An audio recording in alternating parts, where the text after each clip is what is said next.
Yo, yo, yo, yo, what is up? What's going on, man? Thank y'all for tuning into the Daily Fitness live stream show.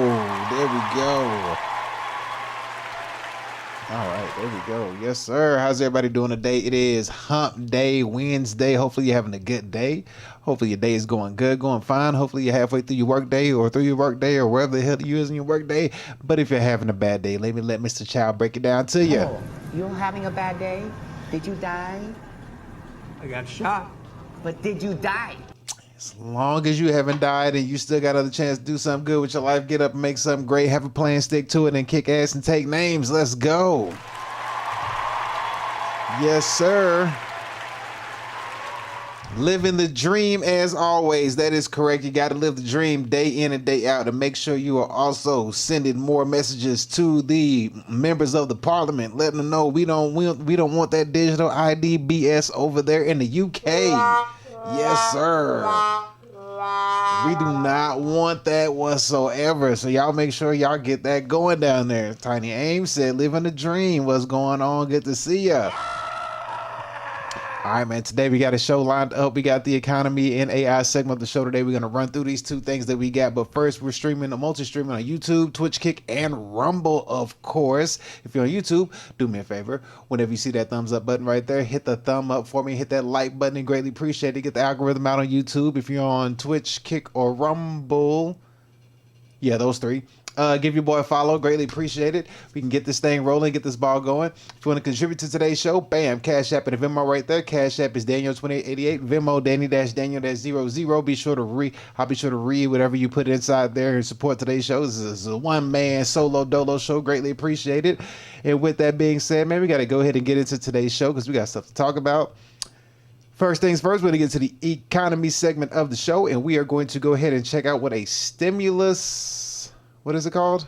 A stealth stimulus is. Yes, we're going to learn what a stealth stimulus is. Yes. I almost said stimulus stealth. I guess it's the same thing, just backwards. But we're going to see what that is, man, to get an understanding as to if there is a positive or a negative that is a thing that is going to happen or is happening to the economy over here in the U.S. So we're going to see and check that out for sure to get a good understanding of how that goes. Rate cut of 0.25%. Was that today? Did the rates cut to... Oh, they were supposed to do a rate cut. I forgot about that. Is that today? I think that was today, right? We'll check on that too. Also, we'll go ahead and see what Mr. What the hell is his name? Powell? Is it Powell? What the hell's that guy's name? The chairman. About 20 minutes ago, it just happened. It just happened. Okay, cool. Well, I'll pull that up here in a second, and we're gonna look at what stealth stimulus is, and we also have a couple of things we're going to check out as well on the economy segment of the show. Plus, we're going to look at the rate cut just to see exactly what the chairman or whatever his name is of the I can't think of his name right now. My mind is going blank. I got too much stuff in my mind. And then also we get to the economy segment of the AI segment of the show. We're going to take a look and see exactly what's going on with AI and if they are going for future pending global domination. Yes, because we got to look at some of the job markets going on with AI, and we're going to check to see if are they trying to pull a global domination move, or is this just, fear mongering and scare tactics? I don't know. We're going to see. The movies over the years have told us over and over and over again, like, we know how this ends. We had Terminator with the robots. We've had iRobot, we got Subservient, we got Megan, we've had all sorts of movies, but the one movie that actually I wasn't exactly thinking was AI until somebody put it into perspective, which made sense, was that kids are getting dolls now, right? Kids will start getting like AI toys and AI dolls. But think about it. Did you know the first AI? Do you know what the first AI doll movie ever was? Maybe not ever, but you'll get the point whenever I say it. But do you know one of the first AI kid doll movies ever was produced? Can you think about what that could be? Because I know when you watched it, you probably didn't think much of it, because they probably tried to convince you that this little doll was just like his evil spirit went into the doll. But in reality, if you think about it, bro was a whole AI doll and he was a freaking menace. There you go. Chucky, that is it. Chucky was a damn AI doll. Yes, he was. Yes, he was. Chucky was it. Yes. So if you ever think about it, next time you watch Chucky, just look at Chucky as a damn AI doll, and then turn around and go watch Megan and ask yourself, like, shit. Damn. So Chucky, and then we look at 2025 or 24, whenever Megan came out. Now we see how good it's improved. It's like, oh my God, Chucky went from a little dude causing havoc to a whole grown up little bitch out here doing all sorts of freaky, crazy dances and stuff like that. Man, it ain't looking too shabby, man. Not at all. But yes, Chucky was the first one. Had him back in the 80s. Maybe put his hand over the boy's head. He was like, and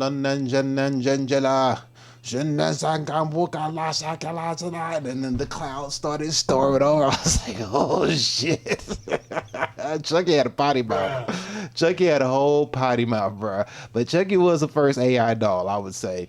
They tried to trick us and make us think his spirit went into the doll. Nah, bro was straight AI. They just couldn't tell us that back then because we wouldn't understood it. We would have been like, huh? What? But now when you look back at Chucky, like, bro was a whole damn AI. Yeah.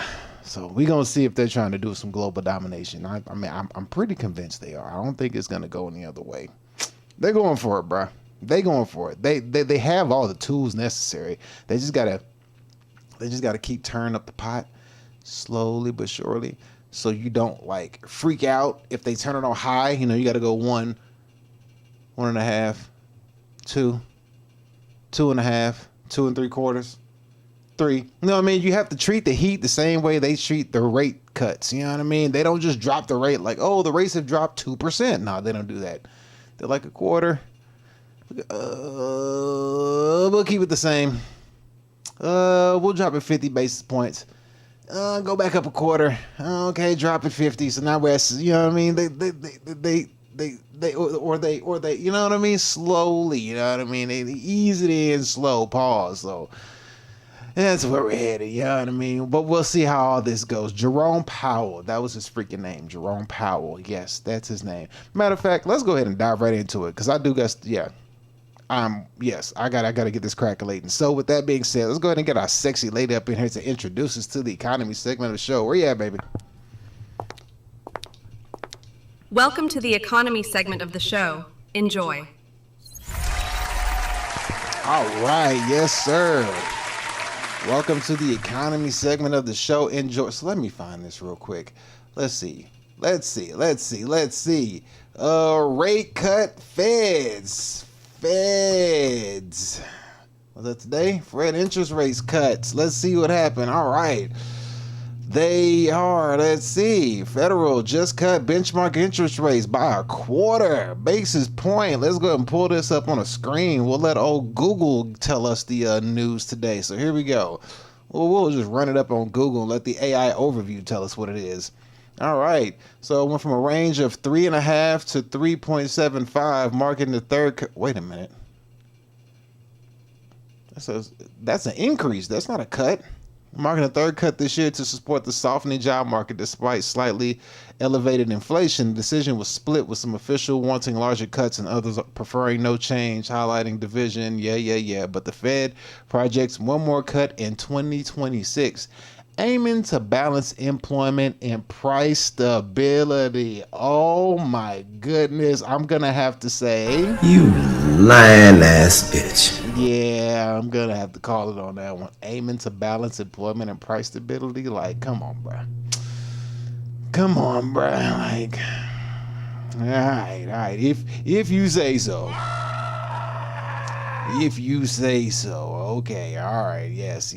If you say so. Aiming to balance employment and price stability. How does the job market look over there in the UK? Tiny Aim?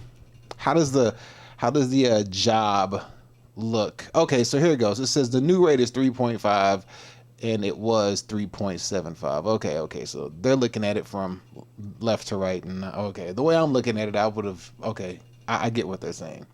The reason why they did it was a weak labor market data is prompting action, even as inflation stays above the target 2%. Oh, wow. Internal disagreement, a rare 9-3 vote showed dissent, with some pushing for bigger cuts and others for holding steady notes. This CNBC article, and this article from The Hill. We don't even gotta look at the article. We just know bullshit when we see it. Ain't that right? That is correct. Yes, sir. Yes, sir. We know BS when we see it. And that's what they giving us. They giving us a whole bunch of BS. It's a sad day. But hey, you know, it's a slight cut, you know. Take it or leave it. You can get all of that. But they said the next one is going to be in says the Feds project one more cut in 2026. So we're going to get one cut in all of 2026. In all of 2026, we're going to get one funky ass cut. Oh boy. Whew. Says UK unemployment is rising. Job market not as good as it used to be. Hey, that is the same thing over here in the US, man. It is not too shabby over here at all. I've done videos on all of the jobs that have done multiple cuts, multiple job losses. I mean, there's a freaking obituary of like job losses, just down list. I mean, just all the way down. I'm talking like 5,000, 8,000, 20,000, 5,000, 1,800, 10,000. I'm just like, Jesus Christ. Like, whoa, these numbers are staggering. I mean, like, seriously, it's just ridiculous. Matter of fact, let's see. Job cuts 2025 lists. Let's see if we can find a quick thing. Companies that announce major layoffs. Let's see what we got here. Maybe we can do a quick synopsis. What is this? This is as of December 2020. You know what? We'll go ahead and look at a quick one real quick. Let's see what we got right here. All right. So major layoff, hiring freeze. Let's see what we got. Bell. You know what? Let me pop that up for you. Bam. There we go. All right. Let me get this off the screen. That banner shouldn't be there. We got Bell. I don't know what they do, but number of employees to be laid off, 700. Bell is a Canada and media will lay off 700 non-unionized manager jobs across the country. Oh, we got to reject that. Let's see. The next one is Cicero. If I said that right. Government nonprofit. They're laying off 350. Vestas laying off 900. Verizon 15,000 in November 2025. Synopsys 2,000 tech industry in November. IBM 2,700 technology in November. American Airlines 2,700 laid off in November. University of Southern Carolina, damn, not the school, 900 laid off. Education, and that is in November. Amazon has laid off 14,000. Amazon is a technology company. I never thought about that. Amazon is a technology company. I always thought Amazon would be in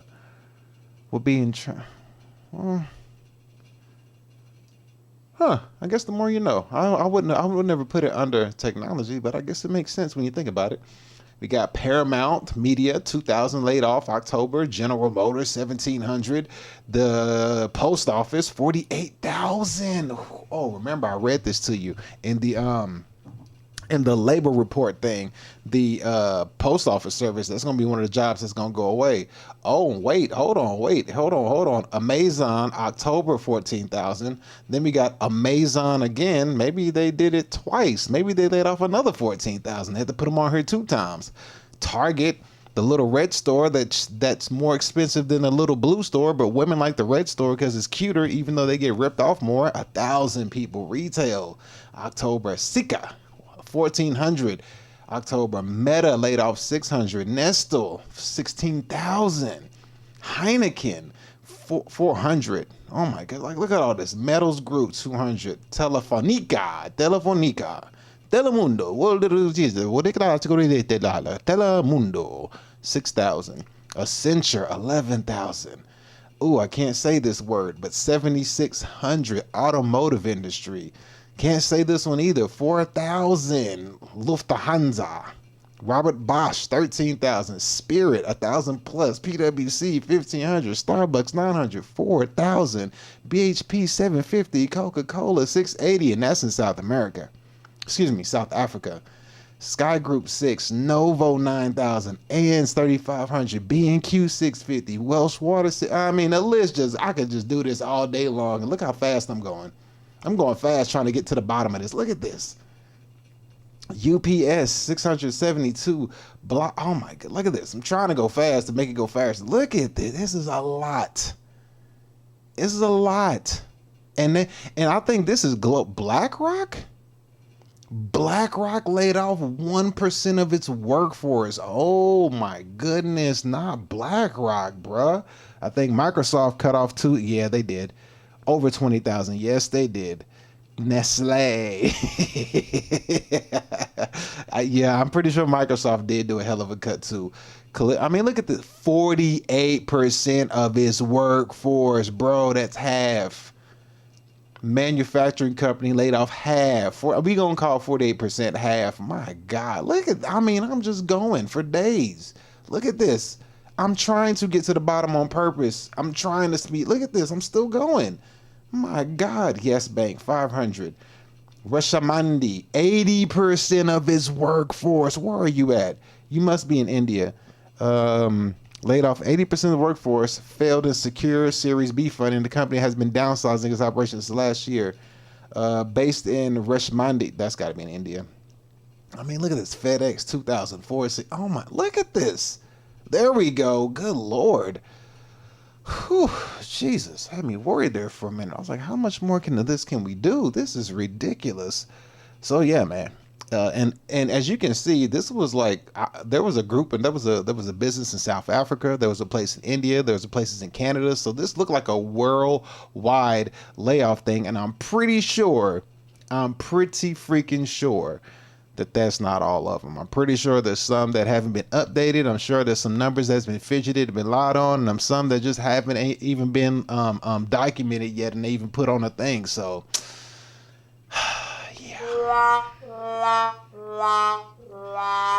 Yeah, bro. I said, God damn. It's not looking too shabby.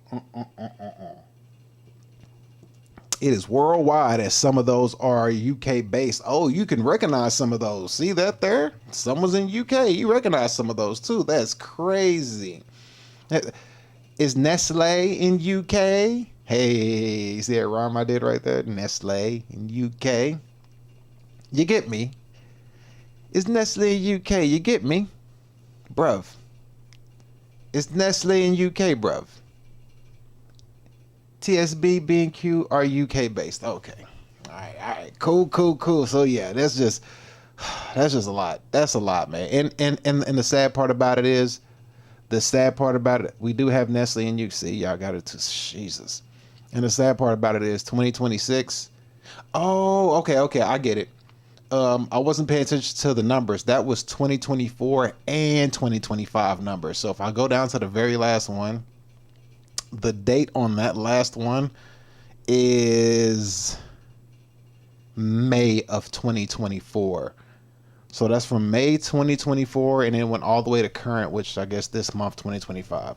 So that just shows you how things have been going. And 2026, I'm pretty sure it's still going to be on a decline for the all of 2026. So it's not going to be looking too shabby. We are on a freaking hell of a roller coaster ride. The dollar is losing its power. Like I say, I believe that they are taking over the U.S. I think they're going for the old jugular, kind of how they did the USSR, man. I think they're running the same playbook, and they trying to bring old communism over here to old America. And it's, yeah. I mean, they've been saying this shit for a long time. They've been saying this for a long time. And I think we're at that inflection point. Even though Donald Trump said, when I was looking at him yesterday, he was talking about Ilhan Omar, that chick in Somalia. He even said it. He was like, "Man, we're at an inflection point. We can go either way at any point. Like, it's I mean, we got to be careful." I'm like, "You're right, Donnie. I feel like we're going on. I think we're going the communist route, bro. You are the last hope. I mean, it's you that is postponing the inevitable. It's just not gonna look. It's not looking good." Then you got You got old crazy man over there in UK fucking trying to put digital ID on people. Old prime minister out there just wilding. Went to the World Economic Forum or whatever that place he was talking at and was like, we will have digital ID and we will have to digital ID. You need to have one of those to work or get a job or buy things here in the UK. I'm like, bruh.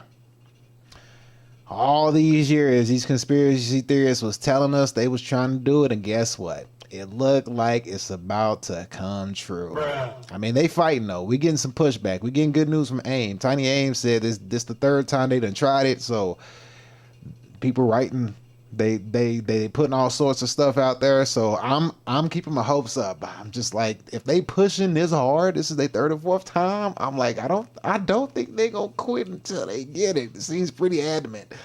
I still don't think that will happen. There's an election between now and then. Okay. Well, that's good news. That's good news. We got an election between now and then, so y'all make sure y'all kick his ass out. Hopefully, get his ass out of there and get somebody else in. Hopefully that don't happen. Yeah, hopefully. Even the media members in parliament, his party are not happy with it. Yeah, I'm pretty sure they not, but remember that. But remember what I read to you. Remember. Let me go ahead and pull up. I read it to you, man. It was written. It was written. It says it right here. I'm gonna pull it back up for you. Excuse me. I mean, they fighting it, but it says it right here, man. It says it also forced all people, great, small, rich, poor, free, and slave, to receive a mark so that they could not buy or sell unless they had the mark. So it's like they getting close, man. They getting close. It's like they not gonna quit until they get that yes. It might not be 2025. Hell, it might not be 2026. Hell, it might not be 2028. Fuck around to be 2030, 2035, 2040. But I don't want them to get it, man. Yeah. You know what? Y'all might have to. Do you know what y'all? You know what? I'm not gonna say that. I'm not gonna say that because y'all over there in the UK is Oh, let me show y'all what y'all doing over there in the UK. As a matter of fact, I'm glad we're talking about the UK. I have something. I have something regarding the UK I was gonna speak about today. Where is it? Let me find it real quick. We can talk about it right now before we start the show. Let's see. Not that one. Here it is. Yeah. Here we go. All right. Jesus. Check this out. Let's see. They need to get this voted, and today I don't think they are anywhere getting the votes for it. Okay. Well, only time will tell. We shall see. But yeah, I gotta be careful what I say about you guys over there, because you guys ain't fucking around. Check this out. Look at here. Look at there. The EU just fired a $120 million warning at X, but it backfired. The European Commission has finally done what it has been threatening for nearly 2 years. It slapped Elon with a £120 million fine, the first ever punishment under the Digital Services Act. Officially, Brussels said this is about transparency, interface design, and research access. Unofficially, everyone knows that this is what this is really about. Europe wants control of online speech, and X refuses to play hall monitor for the EU bureaucracy. And Vance did what any hero would have done. Old JD Vance, he said, man didn't bother with diplomatic phrasing. He called exactly what it is. He said a fine for not engaging in censorship, because that's what they're trying to do. And then it says the EU should be supporting free speech, not attacking American companies over garbage. Musk responds with 2 words. He said, much appreciated. That exchange matters because it crystallizes the growing fracture between Washington and Brussels on digital governance. EU sees the internet as an environment to police. Shit. The US, at least, the current White House, sees speech as something to protect. You see that right there? That it says right here. It says the U.S., at least the current White House. So it's like, sheesh. All it takes is just one wrong vote, one wrong president, bruh, and they gonna be over there like, yeah, let's go ahead and ban free speech. EU, I'm with you, people. So let's go ahead and ban free speech on the internet. You know what I'm saying? This is not a small disagreement. It goes to the core of whose values define the next century of the web. This is a big deal. Europe insists this isn't censorship. Shit. And y'all believe digital ID isn't control either. But its actions tell a different story. So yeah, there's a lot going on. I also think the Lords, the equivalent of your Senate, also need to vote it through also. It has many hurdles to get over. Well, I hope they don't get through those hurdles. But if they're that adamant, y'all been voting on this, because you said this is like the third or fourth time they've done this. So they're adamant. You think about the U.S. doesn't censor free speech? Oh, yes, it does. The U.S. does. I can't talk. The U.S. does censor free speech. Now, I will say this. Since old Donnie has been in presidency, it has been a lot more laxed. It's been a lot more laxed, because previously with old Sleepy Joe, whenever he was in office, oh my goodness, it was pretty hectic. It was pretty freaking bad. You couldn't say jack-ish on this internet. You couldn't say Nathan. They would hit you with shadow bans and all sorts of stuff. It wasn't a good thing on the web with old Sleepy Joe in office. They was not playing out there, boy. They was like, shut up. They was like, don't say a word. Anything you said, them Democrats would slide up in here. What? They'd be like, you would say something, and they'd be like, hey. Shut up, bitch. Don't say that. And be like, damn. You know, they'll block your YouTube and they'll ban you on this, and it was just bad, man. Donnie seems to be doing a lot of sleeping at the moment. Yeah, I mean, Donnie's been on a 50-50 tirade lately, I have to say. He's like 50-50. You know what I mean? It's like, yeah. I mean, he's been 50-50. I give him 50-50. I give him 50-50. I mean, but he did say he was gonna come in and do some economic warfare, and he did say it was gonna hurt before it felt good, and he didn't tell no lie on that, boy. It is painful over here right about now, I tell you, pretty freaking painful. But nonetheless, we gonna push through. We gonna make it happen. That's why I say tanked tourism.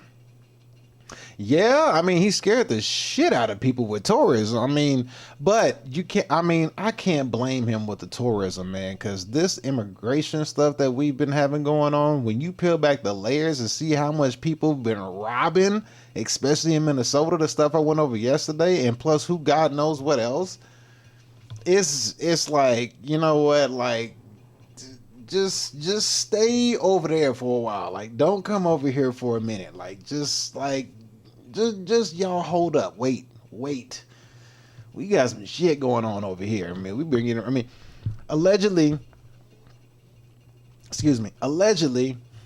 lady took $8 billion and then had the audacity to give some of it to terrorists. I'm like, bruh, like, damn. And is she still doing interviews? I'm like, man, how's she doing interviews, bruh? How's she doing interviews talking about it? Like, if somebody don't go, somebody need to walk up to her and be like, hey, ma'am, come with me. You know what I mean? Just go ahead and just, get straight to the physical action is what is needed. You know what I mean? Like, every once in a while, violence is necessary. And I think now is one of those times. But I'm just speaking.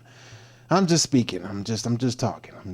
Let me die. Let me vent. I don't mean those words.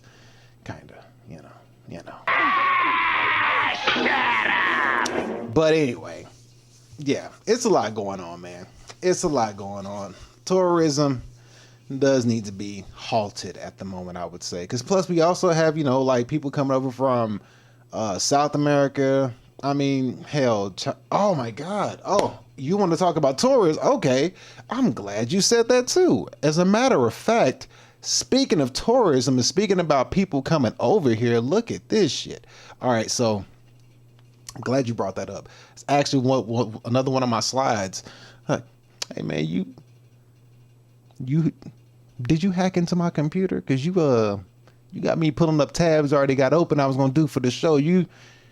Are you a hacker? Are you hacking my computer? Hey, I'm gonna have to watch you, bro. I'm gonna have to watch you. No, but so with the tourism, check this out. So citizenship has been going on because we had the I can see and everything.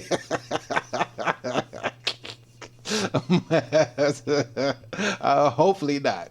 Hopefully not. I'm gonna have to put some blocks on my thing. But speaking of tourism, with all the immigrant stuff we had going on in Minnesota, then all the immigrants coming over from, I mean, everywhere, not just the Somalians, and we got all the Latinos from South America and all the illegal people coming over. Basically, check this shit out. All right, so China is some smart, savvy mofos. I got to give it to China on this one, but this shit here, I was like, bruh.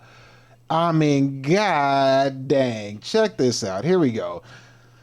Citizenship. China is paying American women to carry Chinese babies so the child gets a U.S. passport, then immediately returns to China. Motels of surrogates were found in California. SCOTUS will decide next year if this loophole is even legal. So China is running a massive rent-a-womb scheme as thousands of babies get U.S. citizenship. God dang, man. Bruh. I mean, Jesus. We thought it was bad with the Somalis. Come on now. God damn. God damn. Now, we can't say we didn't know that this was happening with people who would probably do it in Mexico or whatever, but but China and Mexico are nowhere near the US when it comes to distance, right? But they are look at this, bro. Look at this. Look, investigators uncovered motels in California filled with pregnant American women paid by Chinese couples to carry their children, exploiting U.S. birthright rules. After birth, the Chinese parents arrive, collect the newborn, and return to China with a U.S. passport for the child. Reports say this has happened tens of thousands of times and remains legal due to a massive loophole. So China funds the scheme because American citizenship grants global leverage. SCOTUS will decide of its legality next year. God dang, bro. Come on. Jesus. Oh my goodness. I mean, hey. And the crazy part is you can't say nothing about it because it says it right here. It says it right here. Reports say this happened tens of thousands of times and remains legal due to a massive loophole. So you can't hate them for it because they found a loophole. The same way the rich people find loopholes to do things, they found a loophole to do this. I'm like, wow. Well, so much for that idea. But I'm going to play a little bit of this because I'm kind of curious to what they say about this. I'm going to play a little piece of this clip because I ain't never heard it. I just read this. I want to hear what they got to say real quick. So let's check this out. Have a new way of creating U.S. citizens for their intelligence services and their military. It's dangerous. Chinese couples are hiring American surrogates and having them give birth to their kids in America. Then the Chinese couple comes over after the birth and takes the kid back to China with a U.S. passport. In the 2000s, everybody talked about pregnant women coming to America on tourist visas and then giving birth in the United States to a child with automatic American citizenship. It was called birth tourism. Now the Chinese families are taking it a step further. In the words of Brian Entin, renting a womb. News Nation senior correspondent Brian Entin is... Okay, so he's just saying the same shit that I just read. Okay, I guess I could have seen that coming. But yeah, so renting a womb. So if you are ever wondering how women were making so much damn money, I'm pretty sure here's one of the ways they've been banking. Like, women can make money. Like, golly. Could you imagine?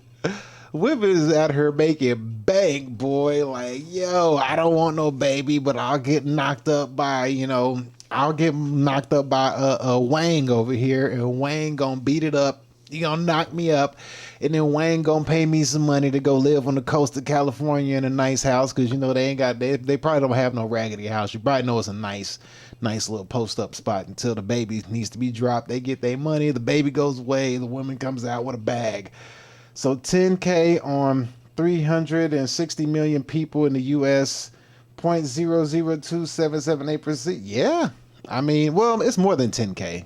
It's tens of thousands, but still. It's still a scheme. It's still working. It still works. It still works, and they can still pull it off. And this is the thing. That's who they found. We don't know exactly. I mean, this is just a report that said how many they found.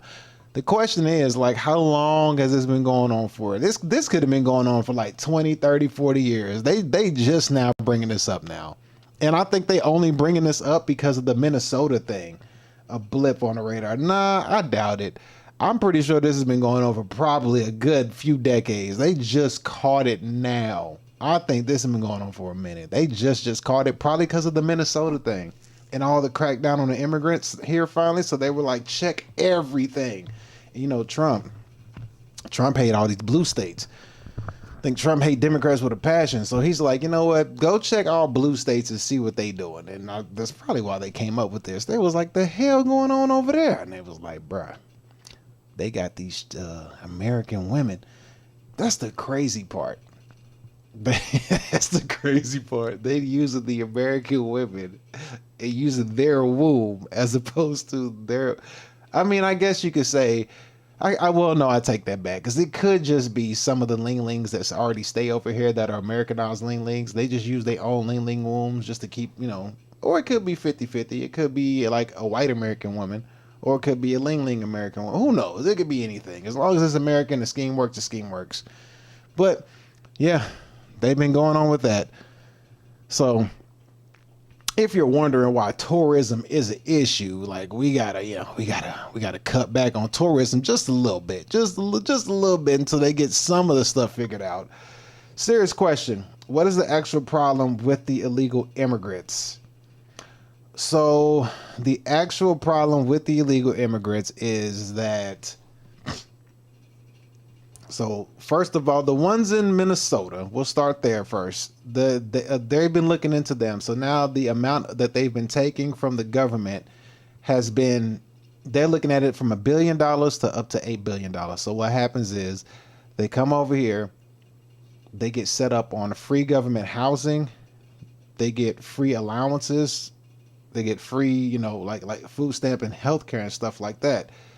So what happens is, they're getting all of these assistance from the government, but they've been tracing it all the way back to realize that they're giving them social securities, they're giving them social security numbers, and they're also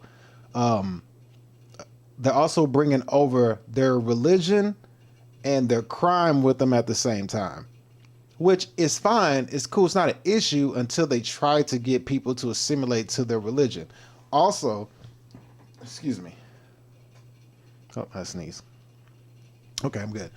And also, they come over here, and instead of coming over to the country and being Americanized, they're not being Americanized. They're bringing their country over here, and instead of blending in with America, they're trying to turn America into their country, which is like, no, you don't go to another country and not assimilate with the country that you're in. You want to blend in with the country you're in, and this, instead of, you know, bringing your country with you. Like, I understand you still have your country, your culture in you. That's fine, but to blatantly be disrespectful to a country that's helping you while you're here, it's like come on, bro. You couldn't have did this shit at your place. Like, you come over here and like shitting on us, but you're benefiting royally. Like, really?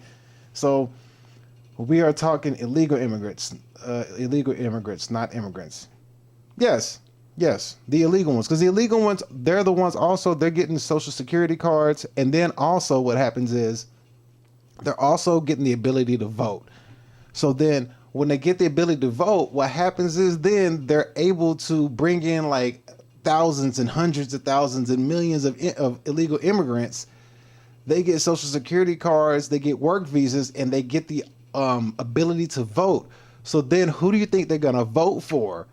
They're going to vote for whoever is giving them these benefits. So therefore, when election time comes, it's almost like one-sided, because you know who these hundreds of thousands and millions of people who came in, you know who they're going to vote for. That's the thing. That's the thing. Exactly. That's the whole point. It's like, how does an illegal immigrant get a work visa? That's what they've been finding out. Like, they've been going in, and they've even noticed that like they're using social security numbers from people who have already passed away, people who have died. It's a whole lot of corruption that's going in behind it. So they're allowing all of these people to get this stuff in, but nobody's been checking it.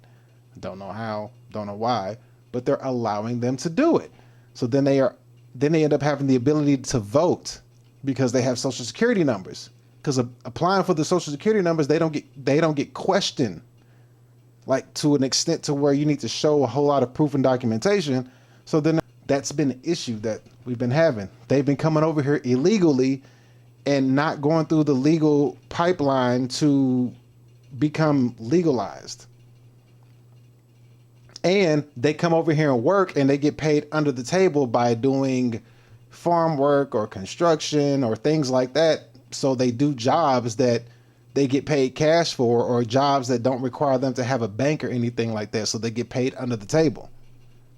So they don't even got to speak any of English. They can speak their native tongue, never speak English, but still do work and get paid a hell of a lot less, but still get paid cash under the table.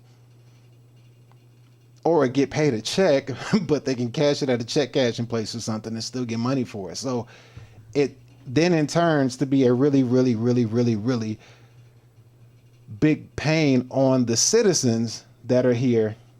And after a while, you start to look around and you like see all these people, and you like go to the grocery store and you're like, the hell is going on? Like how, like you start realizing like damn, where all these people come from? Like how the hell they get all this damn food? Like how they get that car? They got a freaking BMW and a Mercedes. Like, you know, they can get cars, like it's all sorts of stuff that's tied into it. And they're just, you know, able to, and then on top of that, when you have all that going on, they're able to get housing for homes and all this stuff. When all that fraud is going on, they're driving up market prices as far as like rent and housing and stuff. All those prices are going up at the same time because they're being propped up by the government system, because they somehow got in and are able to, you know, milk the system. And then the more people we get from coming in here illegally, the more people they're able to put on the shit and just over and over and over just drive up prices and drive up all sorts of stuff. And then they're getting jobs because it only makes sense, because if you work or if you're a boss at a company, you would rather pay somebody less than you would rather pay an American more money, because it's like, I mean, you know, it makes sense. You don't have to pay as much for this person to do the job. But Florida has proved that these workers can't be replaced by Native Americans. I mean, Florida has proved that these workers can't be replaced. I mean, wait, what do you mean by that? How did Florida prove that? I don't know what you mean by that. How did Florida prove that? I don't see how Florida proved that. What did Florida do? What good old Florida do? Down in Florida, all the workers left and the crops were left in the field rotting. Hell yeah, that's true. That could be true. Yep. Well, like I said, the plan in the long run, if you look at if you look at this, you look at it at, well, this is how I look at it. You are right, but I can't disagree with you, because it's like problem, solution. You cause a problem, you offer a solution, you get these people out, but when you get them out, you realize that there's another problem. It's like, well, hey, all these foods and crops are dying. Well, when that happens, what's the next problem that's going to happen? Food prices are going to go up, because it's like, hey, we're losing a lot of crops and shit, and the farmers are having a hard time getting their harvests out because all the damn workers are gone. So now it's like, well, farmers, if you can't get any crops off, I guess Big Daddy government will come and buy that land off of you, since you can't tend to it. Like, it's, you look at it, it's like all the design. Construction workers also, yep. It's all working by design. It is. I mean, it seems like it seems like it seems like, man, you would think that you would want to keep them here, but at the same time, it's just too many. It's just entirely too many. But then it's been going on for so long that, like you're saying, construction workers, farmers who are planting crops, all these different things, now that stuff is being heavily affected. So then it's like, what do you do? It's like, well, the ripple effect of them being here illegally and being deported, now the ripple effect is construction halts, food rots, means food prices are going to end up going up. So the inflation continues, like just this whole situation goes bad. Then it leaves room for down the line if another Democrat gets let in and they're like, hey, we're opening up the gates again, come on back. And then they come back over. Then they'll make sure that what they didn't accomplish the first time, they'll get it right the second time around, as far as, you know, getting jobs or keeping them in, so therefore they can all vote one direction whenever the time comes. It's just a shitty situation overall. There's really nothing you can do to fix it. It's a inevitable downfall that's happened. That's why I say we're headed towards the Great Depression 3.0, because we're at a 100-year cycle from the last Great Depression, which happened in 1929. It's 2025. We're right around the corner from 100 years from the Great Depression, and everything, like the stock market, everything, to me it seems like clockwork. The Roaring I'll show you. Matter of fact, the Roaring Twenties even showed this. And on the other side, the governments are printing money, debasing the currency. So exactly. Let's see, stock market during the 1920s. So we're gonna look at stock market chart. I gotta get the chart, because if you look at it, man, they freaking correlate. It's crazy how these things correlate. Let me see if I can get it up here. That's what she said. All right, so what we got here? All right, there we go. Come on. What the hell is this? All right, so here we go. Enlarge. Nope. Okay, so I'll just zoom in on this. So we got this stock market, and then we have current stock market chart. So let's see if we can see this. All right, so this should be, no, that's not gonna work. Here we go, Dow Jones. Good old Dow Jones. Oh, they're not gonna let me look at it? Yeah, they should. Okay, so then we're gonna look at, how far should we go back? Go back 10 years? All? Oh, no, that's not gonna be a good one. S&P. Yeah, we'll go look at stock market chart, S&P. So we'll have a look at it, and you'll be able to see that the way it's looking to me, I'm like, man, this shit is correlating too damn well with what happened previously to what's about to happen again now. Let's see. We're doing there it goes right here. So we have, okay, so this isn't going all the way back. This is going back to what year is this? 1985. So we'll go from 85 to current, and then we'll go to 1920s to current.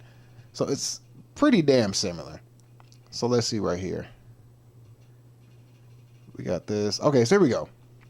So we have this right here. Where you at? Bam. So here's what happened in the 1920s. So we have the Roaring 20s. So right here, from the 20s to the 30s. So as you see right here, you got the 1919 and 1920. Down, boom. Starts to go up. And goes up exponentially all the way up until like 1929. And everything went crashing down for the next like 4 or 5 years, all the way to like 1933, 34, 35. Boom, boom, boom, boom, boom, boom, boom. Stock market takes a hit at like 70 to 75%. From up here to down here, it's like a 75% hit. Boom, all the way down. And then we start the trajectory of fighting and getting our way back up over time. But as you see right here, the 20s were phenomenal. Like the 20s, everybody was investing. Everybody's putting money in the stock market. It's going up. It's going up. All-time highs, all-time highs, all-time highs. And it was like, oh, okay. And then boom, then it crashed down. Today, zoom in here. Right here. The 2020s. Start here. Going up, going up. All-time highs, all-time highs. We took a little bit of a dipster. Boom, back up at it. All-time highs, all-time highs, all-time highs. We're just going up and up and up. It's like shit. It's like the cycle is repeating itself all over again. This 100-year cycle, it looks like it's repeating itself all over again. You can see it. You can see it. The 2020s, and then go back, the 1920s, all the way to the 30s, and then it falls. And then here we are now. The 2020 start here, and we're going up. Are we headed for a fall at some point? Or are we still going up a little bit? You know what I mean? So, with all that going on, and this time, if we hit a Great Depression 2.0, I call it 3.0, I think this time coming out of it, the reason why we got out of the last Great Depression, no, zoom out. Dow Jones 100-year historical chart. Now zoom out. Where you at? Okay, Dow Jones. Dow Jones. Okay, we're zooming out. We're out. We go all the way back to 1985. I zoomed out. What do you see? You see it going all the way up. Right there. It's going all the way up. Use the link I sent. I can't find it. Okay, let me check. Let me take a look. What do you got? Let's see here. Okay. I will pull this up. All right, let's see what we got here. Give me 1 second. Let me change this over real quick. All right, let me check out your link. What we got here? You got a link for me? Let's see what we got.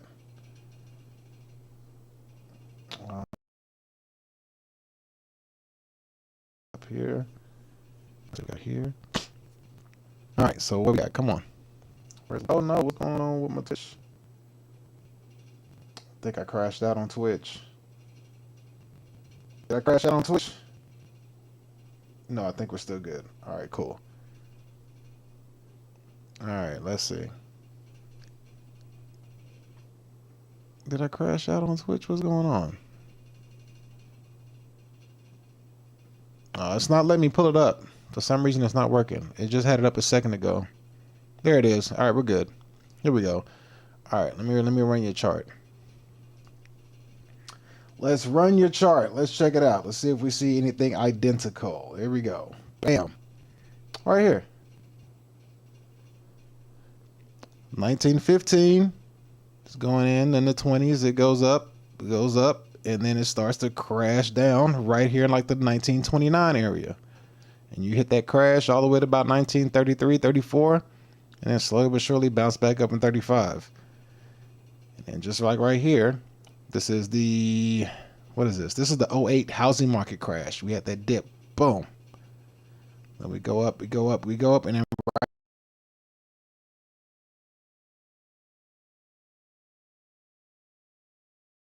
right here is the pandemic. Boom. And then we're still going up, going up, going up. Now go to adverts. Think you're still hanging in there. What adverts? What do you mean, what adverts? I mean, we're all good right here. This is all we need to see, because you can see it right here. The 20s is going up just like these 20s were going up. I mean, we're at a 100-year cycle. It's going to hit at some point. Like, it's going to hit for sure at some point. Just don't know if it's going to be in the 20s or the 30s when it hits, but we're overdue. We're for sure overdue, especially after the 2008 crash right here.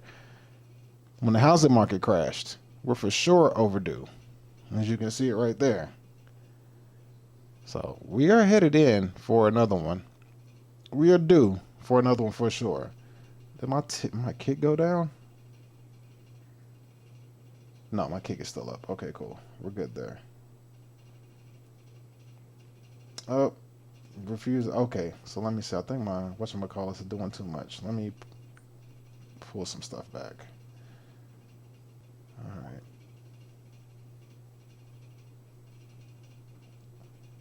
Let me see. Let me close this out.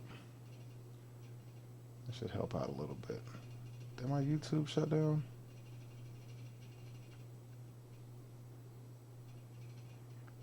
All right, let me make sure my YouTube didn't shut down. Okay, we're good. All right, we're good. We're good. We're good. We're good.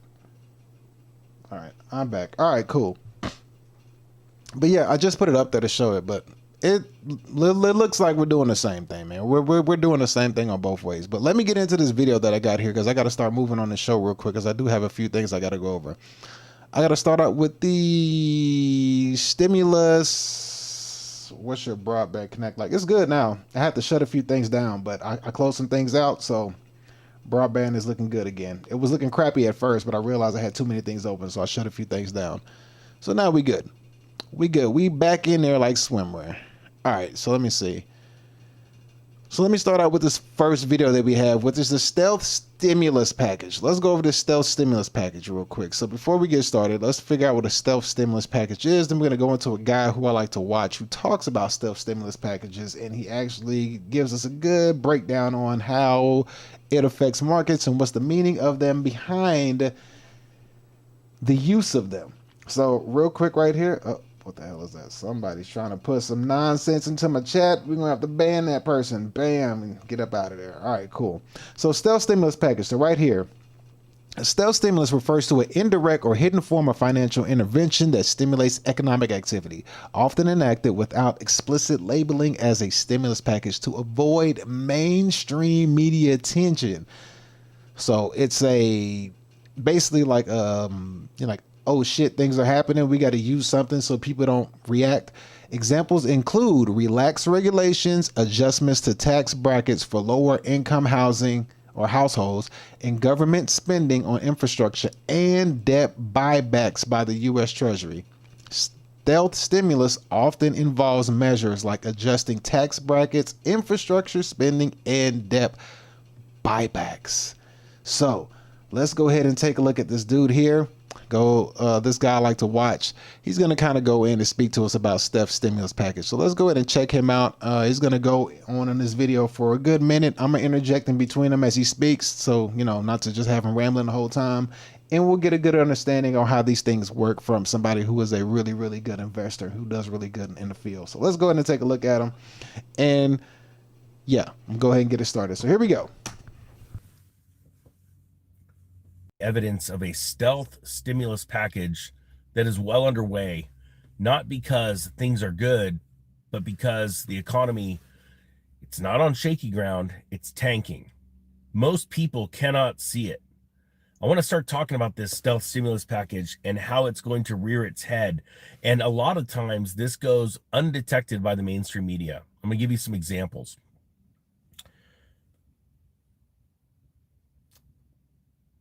When the economy isn't doing well, the government tries to find ways to keep it boosted till the next election so that they can show whatever side of the aisle it is that they were able to bring you prosperity, that you voted prosperity by voting them in, right?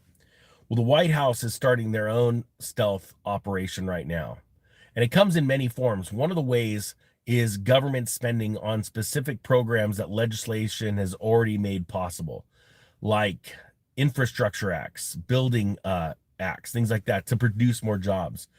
But one, that is really set aside right now is the ability all of a sudden for you as a consumer to be able to write off the interest paid on a vehicle. Let me go and actually read this real quick. I wasn't going to read this, but this is just phenomenal. Now, we see some of this right now going on with Trump introducing a 50-year mortgage right now. So he's putting out a 50-year mortgage instead of bringing prices down, which you can't because the dollar's collapsing. He's brought in a 50-year mortgage, which would, on the front end, save you about what, $200-300 on your mortgage. Excuse me, but on the back end, I mean, you probably gonna be paying like 200,000-300,000 more of interest on the back end, adding 20 more years.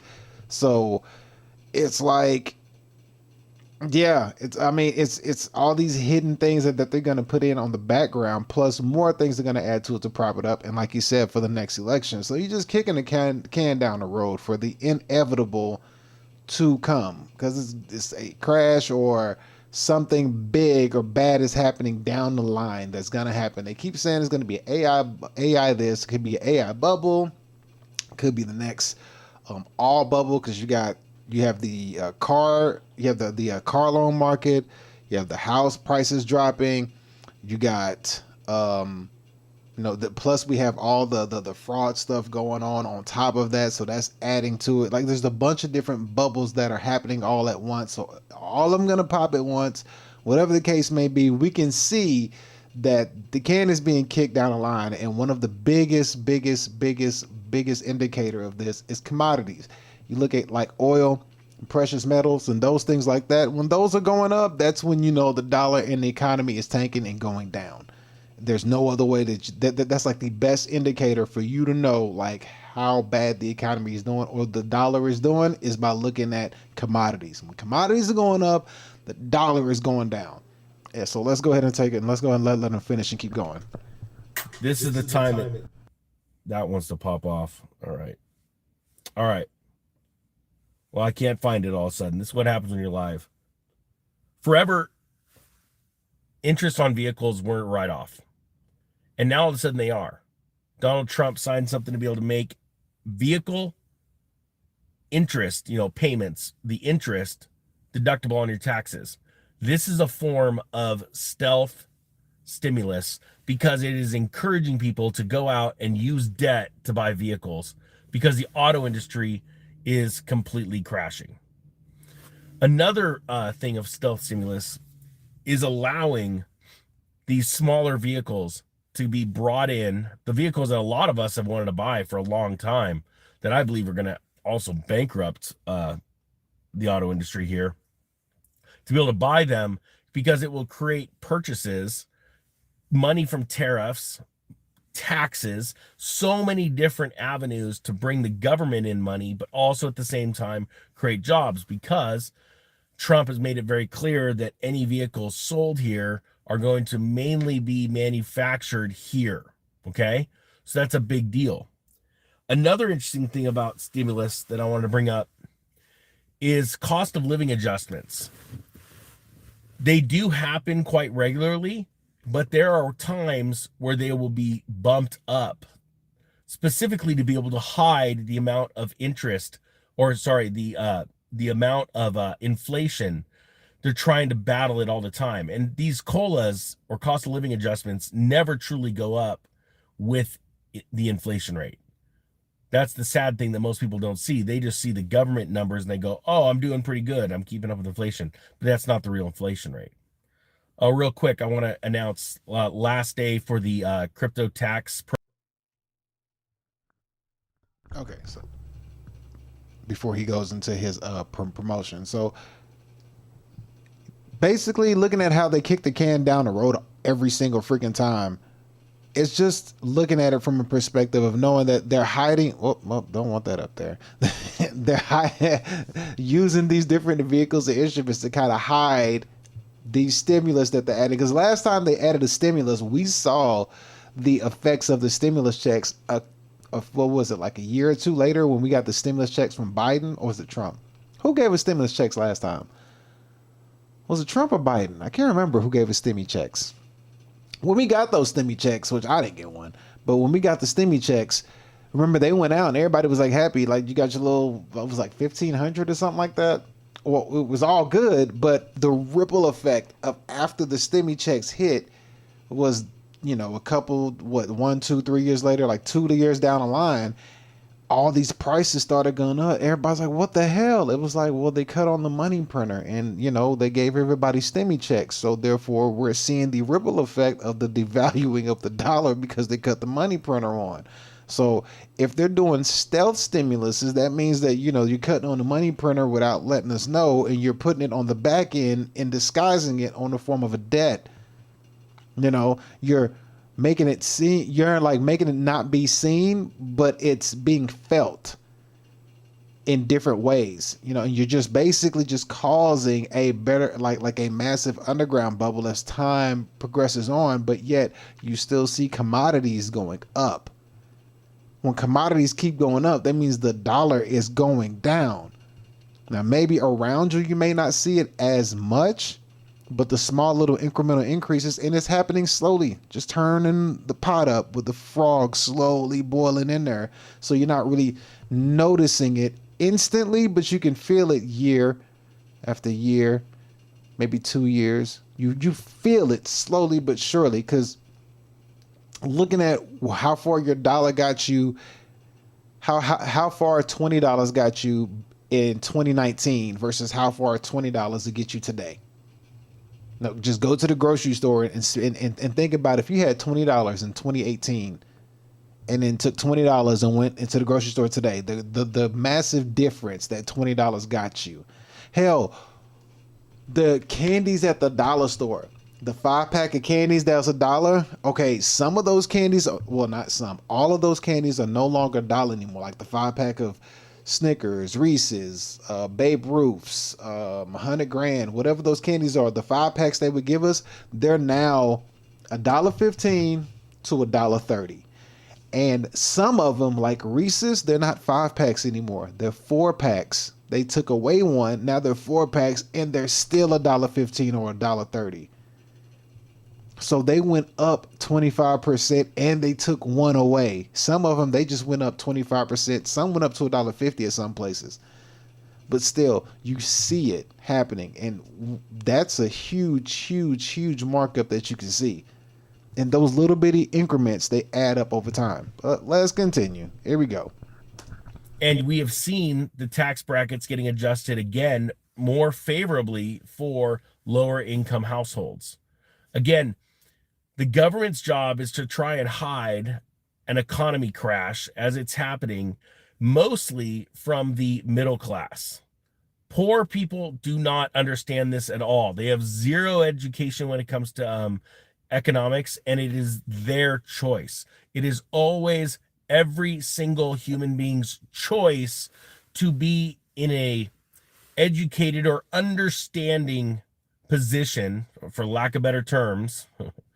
And just, you know, I'm not an educated person as far as the traditional sense. I did not make it through high school. I tried to take some community college classes, crashed and burned.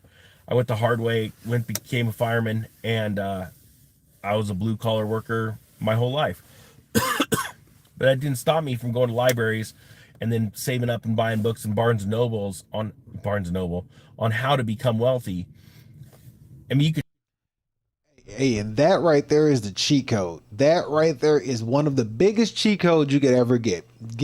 Go to your library, get you a library card, and then go get books and read books and find books that you could do and learn and study on investing, or read different books. Like one of the greatest books I've read as far as understanding markets and how things go is a book by Peter Schiff. I think it's called Crash Proof. Crash Proof by Peter Schiff. That book right there, that dude was trying to tell you, like, hey, look, this is what's happening in the future. Like, I can see what's going on, and his way of preparing for the future is from a precious metals perspective. And when you look at how he broke down and explained things, you could see from what he was talking about then to where we are now, it's like he was not wrong. He's 100% accurate. And that's one of the best things you could do. Go and get you a library card, or go to bookstores and just read the books. All of the secrets of life is hidden in a book. They're all hidden in books. A lot of the time people wonder how the people figure out all of these things, or how, you know, how the market's going to move. And it's not rocket science. It's not rocket science at all. It's, number one, how do you make your income, or make an income? Once you get your income, figure out how to budget your income and invest it into smart places. But look at the cycle of the economy that you're in to understand where you want to go and where you want to invest. And books tell you that. People have written books about cycles all the time. You have to just figure out what cycle we're in to know where you need to get to. So seeing that and then understanding the things that governments do on the back end, which may seem like a benefit to you, but like he's mentioning, it's like some of the things that they're doing, it may seem like it's a good thing, but in reality, they're, stealth stimulus. There's something they're trying to do to help stimulate the economy to keep things going. But like a 50-year mortgage, I mean, I guess it's a good thing depending on your situation. If you got a lot of money, you're billionaire, millionaire, hundreds of millions of dollars. Yes, that's a good thing, because then you can get the home and then do it like an owner finance to people on the property and just let them pay it off with the 50-year mortgage. So you'll be good the entire time because you're not paying on the home, somebody else is. And you'll still get equity on the home when you're renting it out for 50 years, 100 years, however long. Just understanding how the markets play and looking at these stealth stimulus, and you'll notice that the things that the government will do, you'll know how to act on it. And instead of reacting to it like it's a bad thing, you'll basically be able to see it and understand how to use it to your benefit and to your advantage. Because they're not hiding anything from you. It's just that everything, since the United States is a corporation, everything is operating as a corporation would be ran. And the main purpose of a corporation is to make profit. So that's what they're always trying to do. They're trying to make profit. As you can see, the Democrats make profit one way. The Republicans are making profit another way. You're seeing profits being made both ways, regardless of how you look at it. But let's let them continue. Here we go. You tell, like, I don't speak clearly. I don't read well. I'm just always trying my hardest. And that was enough for me to become successful. So everyone has a choice, but the government doesn't worry about the poor. They worry about the middle class because they've got just enough education to be dangerous, right? And they do a good job, the government, of dumbing down the education system so that you don't see what they're doing behind the scenes. So that's a big deal. Tax bracket adjustments are usually the biggest thing, but most people don't even know how much they pay in taxes. All they care about is, are they getting a return at the end of the year? As a matter of fact, most middle-class families, they use their tax return as a savings account. So they'll do the, married and zero or single and zero withholdings because they're such horrible savers. That's their savings account. They're giving the government a interest-free loan for the whole year, and only that at the end of the year they get their refund check and they blow that too. So a lot of people don't understand this. As a matter of fact, when we talk about the media, that this goes under the radar until it's really out in the open, because the big stimulus explosion is always, excuse me, the Fed. When the Fed starts dropping interest rates and injecting money into the economy, which is always owed back with interest, mind you. That's something that people don't understand. The Fed waits for Congress to nudge them, and they go, okay, but we're going to loan you money to put into the economy, and you're going to owe it back with interest, right? That's what everyone's looking for, but they're not looking for these hidden things. Another form of stealth, the stealth. I wasn't aware of that. I didn't know that that's true. He said that every time the Fed rates do a cut, they get money to cut the. Let me see if that's true. Let's see. The Feds get money to cut rates. Let's see. That's interesting. Let's see. It doesn't get money to cut rates, but rather they use monetary policy tools to influence rate cuts, aiming to lower borrowing costs to stimulus, weakening the economy, making it cheaper for businesses and companies to borrow. Okay, whatever. Aiming to lower borrowing costs to stimulate. So if you're lowering the borrowing cost, okay, I get that. They do this by adjusting federal fund rate target, influencing bank lending rates. Yes, we get that part. But do they support economic growth? But, well, I mean, would they tell us the truth, though? That's the question. That's one of the things you got to figure out. I mean, you can ask, but, like, will they really say, yeah, that's what we do? So it's like 50-50. You got to have to like dive deeper and figure that out on your own. So that would require a book to know that answer for sure, to know if that's a bunch of BS or not. I would have to look into a book to find a book to read exactly how that works with the rate cuts. Because, yeah, they're cutting the rates, but at the same time, yeah, if they get money to cut rates, you never know. But the money that goes to the economy is entered at the top. They borrow the money because it's cheaper. And look at Japan. The reverse carry trade in Japan is going to cause problems. That is true. That is true. Yeah, and the money does go to the top. That goes into the economy. That is true. So then they probably do then. The Fed just cutting straight to the third straight time. Yes, 50 minutes ago. We just went over this. Yes. So yeah, just curious on that. Just kind of yeah, that's interesting. But let's keep going. Let's finish this up real quick. Here we go. Stimulus system that Trump's about to roll out is a 50-year mortgage. Now that yet has not happened, right? He's suggesting it and he's wanting it to happen. But the last president that made something like this happen, I believe, was Roosevelt. And I believe they went from a 15-year to a 30. And that is just absolute horrific. For a short time, you go, oh, now everyone can afford a house because a home, mortgage is now like $300 to $500 less on average than with a 30-year. But now instead of paying for the house twice, you're going to be paying for it 4 times, possibly 5. To say that a mortgage is considered a death contract, which is what it stands for, I believe in Latin, French, I don't remember. It's absolutely ludicrous. Now it's going to be well into a death contract. So these are forms that the government uses, these different ways to stimulate the economy to keep it going until the next guy gets elected. And I believe that if you don't get on top of your taxes and understand what they are, how they work, and how to pay less in it, if you don't understand the importance of having some kind of side business, again, to be able to take advantage of tax, legal tax loopholes and write-offs, you're going to be stranded in between lower middle class or the poverty line. And I'm not joking. I hope there are some people thinking about what I'm saying right now and waking up. Because what's crazy is the other day, when I was looking at real estate, I always look at real estate because that's such an amazing barometer for the health of the economy. And a real estate professional says, well, yeah, you say the crash is happening, but when? And I'm like, it's happening now. It's been going on for 2.5 years. How do you? That's 100% true. It's been going on. That's the thing. Like, people are expecting like an instant like domino to fall over, but it's not. It's a slow incremental fall that just happens over time, and it's like you don't see it, but it's happening. That is so true. He said it's going on now.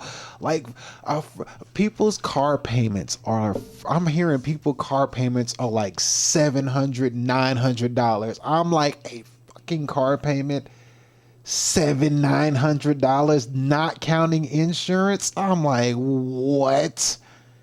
I'm like, what the hell? A car payment? You know what I mean? When I first moved to Austin, what was that? 2010.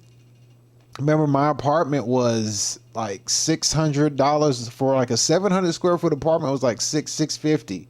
That same apartment now is easily going for like $1,200 to $1,500. Easily, like no ifs, ands, or buts. No, you don't even got to change any appliances in that apartment. Keep it the same as what it was. You know what I mean? The same apartment, same square footage, just doubled. It's ridiculous. So seeing all this stuff around you happening and understanding like, yeah, we are in a slow decline, slowly but surely, but the decline is in the dollar. Your dollar doesn't go as far. Back to the currency debasement. Exactly. That's exactly where we're at, right? Back to the currency debasement. It's like the currency is crashing, but people don't see it. They can't tell. Like, I don't see anything crashing. It's like, yes, it is. Why the hell you think your car payment's so high? Why do you think commodities are up in the stock market? Like, look at commodities. They're doing great in the stock market. Those things have been doing well. Like all of the why is things so damn expensive is because the dollar is losing its value and it's happening. It's a slow decline. Now, what people are waiting to see is like a stock market crash, and then hell, when that happens, that's gonna cause a freaking panic across the globe. But we'll see how that goes. Hold fiat currency is the waste of time. Hold hard assets. Exactly. Damn it, Tiny Aim. I gotta give you a round of applause on that one. That is a round of applause. That's exactly what you gotta do. And don't have any dead weight. Don't have any dead weight. I mean, stay away. Like I always say, stay away from girlfriends. Stay away from females. Focus on you and get your shit together. Like leave anything extra that is not. Leave all that alone. That it's not important. They'll be there at the finish line. Right now, it's an inflection point that you have to focus on to be able to capitalize on when the time comes. Like how they do, how rich people do. They sit on the sideline and you wait for an opportunity. You prepare for an opportunity with a nest egg of money sitting aside. When the time comes and the opportunity hits, you strike. So that's what you have to prepare for. Prepare for the opportunity because you see it. It's happening. Not everybody can see it. And then you can utilize those hard assets. I have hardly any savings in cash. It's good. Well, it could be a good and bad. It's like a 50-50. But you could be sitting on the sideline with whatever your hard assets are or with cash, however you choose to do it.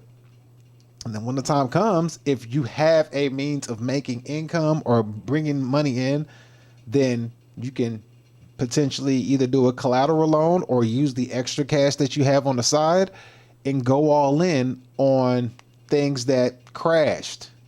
Like, for example, if the stock market did what it did with the Great Depression, how we just looked at. If everything just went down for the next 1, 2, 3, 4 years, you know it's going down. You're not panicking. Because just imagine, when I had that stock market chart up, when it got to the top and started going down, and it went down consecutively year after year after year after year. If you had a business and you were sitting on the sideline with hard assets or whatever it is that you had got down to the bottom, if you had money sitting on the sideline after 4 or 5 years, when you got back into the market, when it starts to, go up and correct itself, like you won. You won. You weathered through the economic downturn. You weathered the storm. Now it's only up from here, but you made it through that 3, 4, 5 year downturn. That's why I say stay focused now. Because like one person told me, if you got a business, if you can make it through the hardest time of economic downturn with your business, when things go good, you've made it through the hardest part. If you still got a business through the downturn, through the hard part, then when shit goes up, bro, you're going to be on autopilot. You're going to be like, this is easy. You're going to be sitting back like chilling, just chilling. How often do you run adverts? Every like 3 or 4. On Twitch, I need to turn it off, honestly. On Twitch, I just hit the dismiss button, so I'm glad you said that because it was about to hit you with 1 in 40 seconds, so I stopped it. But yeah, but let's continue. Let me finish this guy up and we get on to the next. Do you not understand this? But then again, I hearken back to 2005 where I was in a straight up panic trying to sell homes as fast as I could. And by 2006, I'm having a hard time selling my homes because my margins were thin on some of the rentals and one of the flips. And nobody got it. They're like, oh, calm down. Just calm down. Everything's fine. Like, you guys are high. But that's where we are now. And right now, every home is dropping around me. I put some lowball offers in to get up people. Literally, I've had real estate agents raise their voice with me. I've had owners give me pretty much the equivalent of the bird on paper, right? Only for every single one of them to call me back 3 months later. I'll take your offer. Go pound sand. We're going lower. This is really happening. That is correct. That's what's up. He said he seen it coming. He gave him an offer 3 months early. They said no. 3 months later, came back. He's like, nope, go pound sand. We're going lower. Yeah. Oh my goodness. Hey, but hey, when he called it, he seen it. He was like, I put the offer in. I know it was lower than what you wanted 3 months ago, but 3 months later, you hit me up. That offer ain't on the table no more. And a matter of fact, I'm going lower because now I know you're desperate. And I mean, that's how he understands the economic cycle. So it's like, I was trying to help you out. I seen what you didn't see, but you know, tis what it is. So that's one thing. That's why I always say, pay attention to economic cycles, man. It's important, especially in houses. Excuse me, especially in housing. That could be a very dangerous game you get into if you don't understand how housing markets and the house game is played. That's a very dangerous game to get into. So be careful. People look at it as house is your biggest investment, but it can be the worst decision you ever made. So be very careful when you playing in the house game. Like, take a real estate course to comprehend how the buying process of housing works, and then understand the economic cycle you're in before you buy a home. Because right now isn't the time to buy a home. Right now is the time to kind of sit on the sidelines and sit back and just kind of wait. You want to just sit back and wait and just be like, no, right now is one of those situations where it's better to rent. You just want to wait because nothing's stabilizing. Nothing's doing what it's supposed to. Nothing is like on an even keel right now. Everything is going haywire. Everything is shitty right now. So you want to sit back and just wait and just be like, hold on. The last thing I want to do, because jobs are unstable, markets are going down, car payments are high, groceries are high. If you have an AC or any kind of problem with your home because you got to get repairs done, you're going to get charged out the ass for it. Trump got tariffs going on with places, so like getting things in, the tariffs is causing things to be more expensive. So it's like, ugh, right now ain't the time you want to get a house. You want to sit back and chill and stack up your nest egg and do what you got to do. Let's continue. Now I get it. Everybody can point to one of the cheapest house in town and go, look, it's sold. Yeah, fools rush in. That's a great analogy or term for what is happening right now. There's an idiot or a sucker born every day. That exact same phenomenon was going on in 2005. I think I told you the story of someone when I went to the DMV and said, I just bought a house. And I'm like, oh my gosh, that's so exciting. Someone was working and I go, is this your first house? Congratulations. They no. And they got all depressed. I did a whole video about this. No, we bought a house right before the last housing crash. And I'm like, and I guessed the year, 2006. And she looks up, she goes, how'd you know? I'm like, well, I'm really involved in the housing market and cycles. It was a pretty easy guess. I knew a lot of people that raced in. And as I was selling, people that personally knew me, they're like, you're just jealous of us. Please, I got 14 houses. I'm trying to save you from the one you're buying right now. They never knew I had 14 houses. I was super quiet back then. Now I'm just louder. This is coming apart now. Penny's gone. Nickel's next. Gold and silver an all-time high. Bitcoin's off of an all-time high. Don't worry, it'll get back there. It's all the people whining. Holy cow. This is really happening. And you got to sit and ask yourself, well, if gold and silver are pretty much at all-time highs, if Bitcoin's at pretty much all-time, well, that should be a bad thing. Yeah, the currency's collapsing. And the government's trying to do anything it can to juice it. For heaven's sakes, one of the biggest buyers in bonds now all of a sudden became a crypto company. But people aren't waking up. But hey, you know what? You could either sit back and think you're cool and chill and everybody calm down. You need to be cool like me. And then, that person will lose everything they got. I've seen it, been there, done that. And I'm going to be honest with you. I ain't going to feel bad at all. I'm going to capitalize on it. I wonder how many people think that that's mean. I've seen comments before. I can't believe you would capitalize. And that's why I say thank God for the internet, man, because you have people that have been through economic cycles, through different phases, through different ups and downs. They will be back the stable coins with government bonds. Yeah, they will be. But it's good with the internet nowadays, man, because people who've been through economic cycles, who are older, who can sit back and pass on knowledge through situations they've been through situations they failed on, through situations that they've seen come and go, can actually pass on the knowledge to, you know, younger generations or people who've never been through these situations. They can actually pass it down and be like, hey, look, back when this was going on yonder about 20 years ago, this is how it looked and this is what I see now. I'm trying to give you a heads up, like, this ain't looking too shabby. You know what I mean? Like, thank God the internet's here, because people can actually utilize these tools and have people to kind of give you knowledge of what's going on. And he made a very good point. He said the penny's gone, which is true. They stopped making pennies. They stopped making pennies, which means one thing only. We're moving closer to a cashless society. Pennies first. Penny went away. Now they got the nickel's gonna be next. Just gonna move it on up. That was a huge deal. When I saw that, I was like, oh shit. I never thought I'd see the day where like a coin would stop being minted. Like, they're not doing them anymore. Wow.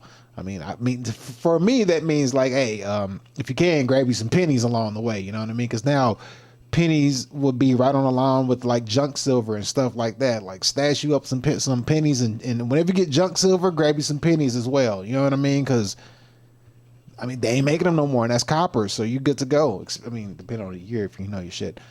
So, yeah, just understanding, and plus, those are going to be your hard assets. You'll be chilling on those, and when the stuff hits the fan again, like for government shuts down or cashless society happens, you still got hard assets that you could barter with if things ever get to that point. And it's crazy to look at, but it's like it seems more prevalent now than ever as time goes on.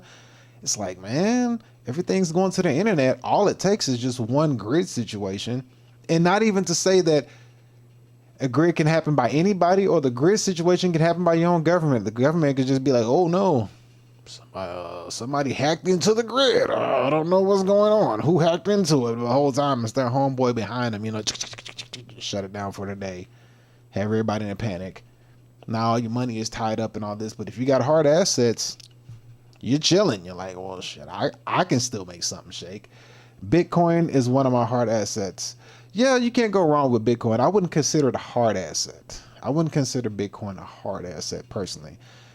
I always looked at Bitcoin as it's good to have. However, as time goes on, they are destined to, or not destined, they're determined to get into that blockchain and to see the, you know, the history of everybody who has Bitcoin. And at some point, I think they'll be able to track it down. And since Bitcoin is like a huge rival, they'll either capitalize on it or find a way to have their own coin and say like, hey, like if you got Bitcoin, you can't use it in inside our system type thing. I mean, it's not bad to have. It's just I feel like the governments at some point when they get digital with everything, they'll find a way to do some bullshit with Bitcoin. You know what I mean? Like it'll be some bullshit. There'll only ever be 21 million. They can't print more. That's true. That is true. Bitcoin does have a limit. Like pennies now. Pennies got a limit. They ain't making no more pennies. Bitcoin got a cap, and now pennies, they ain't making no more. So it's like, you know, you got both of them now, but Bitcoin's worth way more. So yeah, but it's still good to have. I wouldn't put it away. It's just be careful. Don't let nobody hack your shit. Oh God. But yeah, but that's all I want to show you with that guy right there. I like to watch him, man. He's a really, really, really, really good person to watch when it comes to finances and stuff like that. So shout out to him. Let me see. What do we have next here going on? What's the next stuff I got to go into? What was the next thing I have to go into? Oh, yes. We got to go to the AI segment of the show because, yeah, that's the next stuff we got. We got about half an hour to 45 minutes to cover the AI segment of the show. So I'm going to go ahead and dive into that so we can start this part of the show to see what is going on with the AI segment of life. Because, yeah, shit's about to get grimy out here in these streets. So let's go ahead and have our sexy lady come in and bring us in. So here we go. Welcome to the AI segment of the show. Oh yeah, sexy AI lady. Change that banner while we at it. There we go.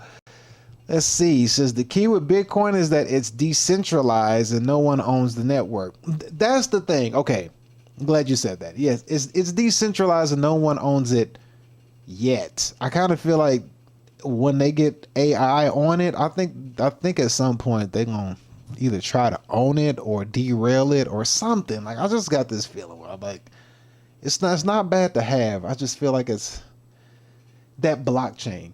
The blockchain has a history of all transactions. So if they can somehow like get a hold of that blockchain or be able to, read that blockchain using AI, because AI will be able to read that blockchain with the freaking quickness, then, I mean, at that point, they'll have Bitcoin by the balls. But that's, hell, who knows how far down the line. That could be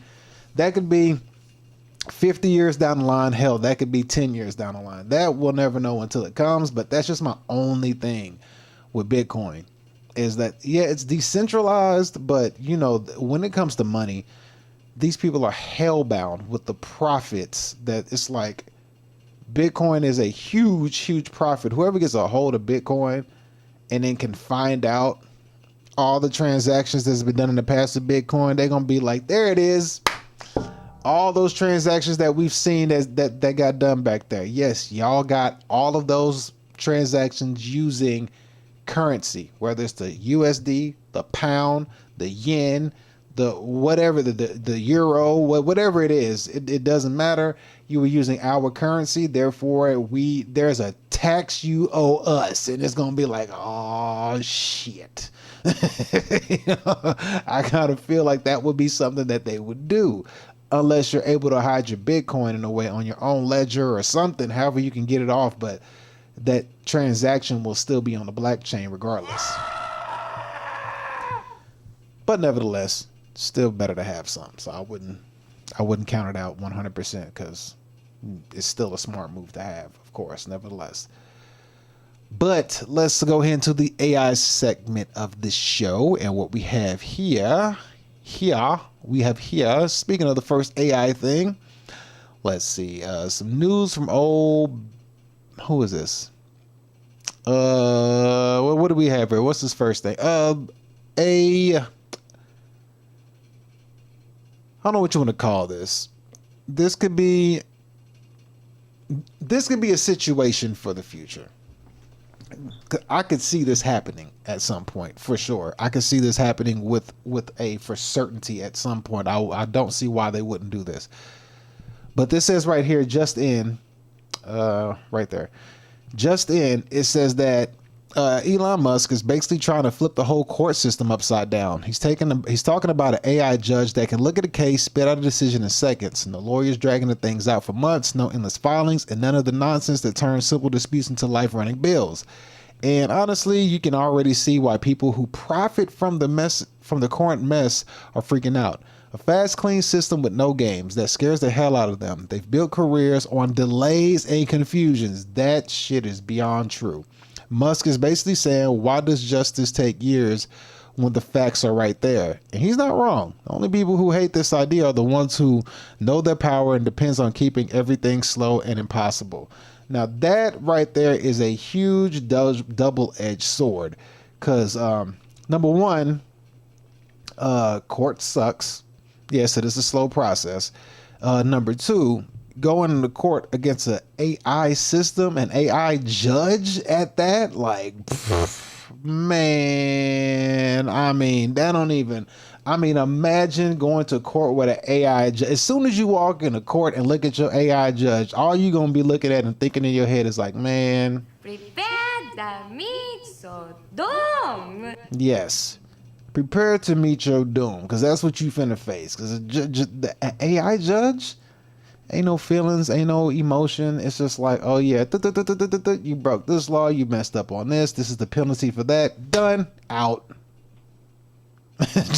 just like that. It's just in and out like that. It is not gonna be good whatsoever. So getting an AI judge and AI lawyer, like the hell you gonna need a lawyer for at that point? If there's an AI judge, it's gonna be you versus the AI judge. Ain't gonna be no more lawyers. You going right into court facing a AI judge. Like there ain't nothing that can save you except your intelligence versus the artificial intelligence of a judge. Who's gonna know the laws better? That's what that boils down to. That's how that's gonna work. And it's like, man, that's gonna be a situation. Whew, that's gonna be a rough situation. So AI judges in the future, I mean, I don't see why that wouldn't happen. I could actually see that becoming a thing for sure, because it makes a lot of sense, especially taking the power away from whoever can utilize AI and have the power to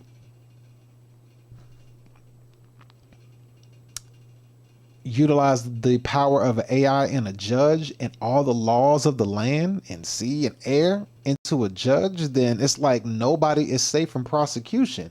Nobody. You know what I mean? Like all these things that we've seen happen, all these fraud cases, all these corruption schemes with politicians, like nobody would be safe at that point. Like nobody. Because you can't like sneak money over here anymore. Ain't no more cash. It's all cashless. All your digital stuff go on. And if you know if a country chooses to use its own digital currency, like I don't know, like for example, but not true, but like an XRP for this country. For this country, it has a whatever digital currency it uses over here, and this country has its own coin. All that's digital. AI finna find all that. And AI could probably put a blockchain on every country that has a currency until they globally tie everybody into one currency. So you ain't hiding no transactions. You gonna walk in that court hearing, the AI gonna look at you and he's gonna know your finances, the last time you went to the doctor for a checkup, if your vaccines are up to date, what you bought on the way up here,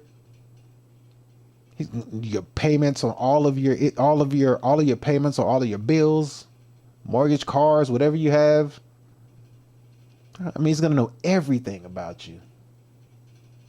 Gonna know if you can afford to pay this fine he's about to give you. I mean, it's like, and plus the law that you just broke. Like, it's just like, man. And then what makes it worse is they've done scenarios with AIs to where they said that the AI has even done situations where they set up an AI program, right?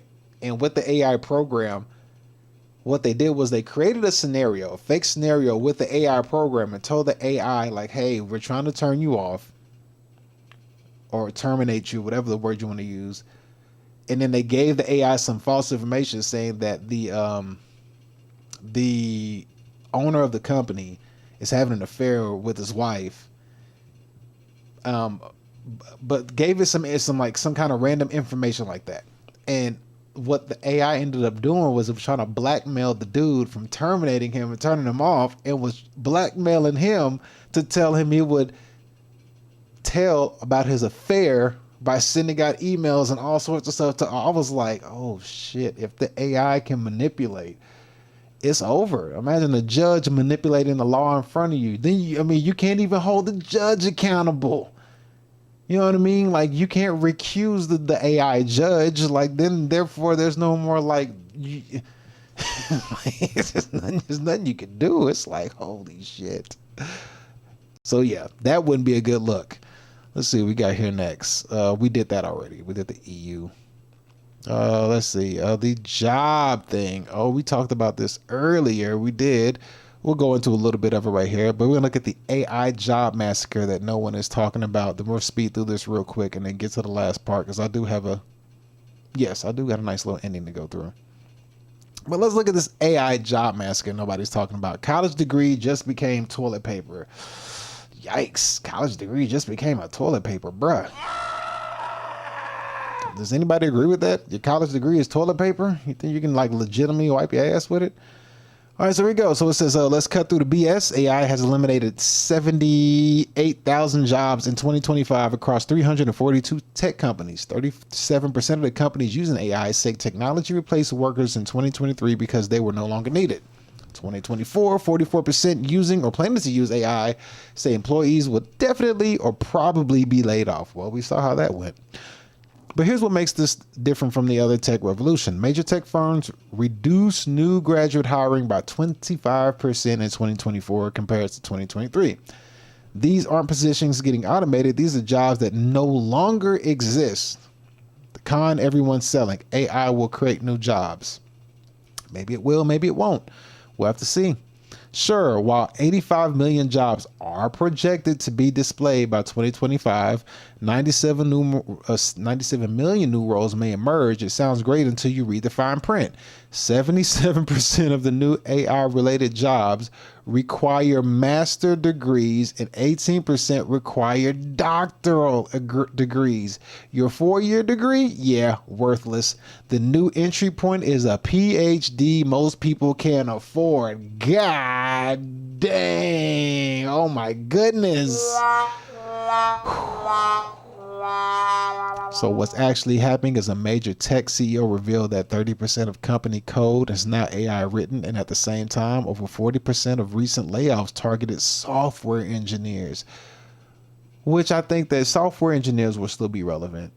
It's just that it's going to be the really good ones. It's not going to, you ain't going to need a lot anymore. You're just going to need like the top ones that can do like 20 people's jobs utilizing the AI as AI agents.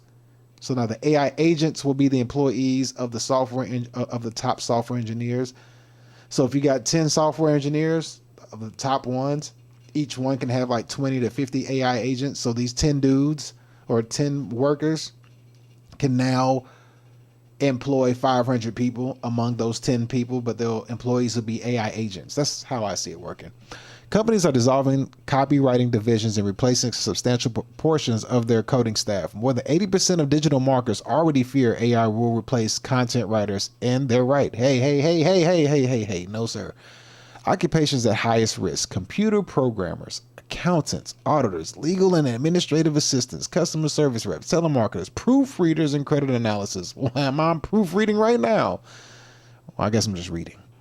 Notice a pattern? White collar, college educated, want stable careers, the exact jobs your parents told you were safe. The demographics time bomb. 79% of employed women in the U.S. work in jobs at high risk of automation compared to 58% of men. Globally, 4.7% of women's job face severe disruptions from AI versus 2.4% for men.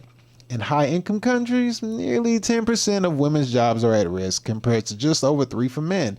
This isn't just job loss, it's systematic wealth destruction along gender lines. Oh, stop it. The prediction nobody wants to make is leading AI executives warn that AI could eliminate half of all entry white-collar jobs we know within 5 years. Okay. And then other tech leaders back this projection, forecasting potential impact to half the global workforce by 2027. All right, okay. And we're not talking about gradual transition. We're talking about 14% of workers already displaced by automation or AI, with estimate that AI could replace the equivalent of 300 million full-time jobs worldwide. And then in January 2025, we saw the lowest job openings in professional services since 2013. A 20% year-over-year drop. 40% of white-collar job seekers in 2024 failed to secure even an interview. Whoo! You are seeing the early days of something unprecedented. An entire generation locked out of careers they trained for, watching AI do their jobs better, faster, and for pennies on the dollar. The social contract was get educated, work hard, build a career. AI just voided that contract. And nobody, not universities, not politicians, not companies, have a plan for what comes next. And when it gets to that point, which we're close to it, I think the only thing that's going to be able to save us is probably going to be this.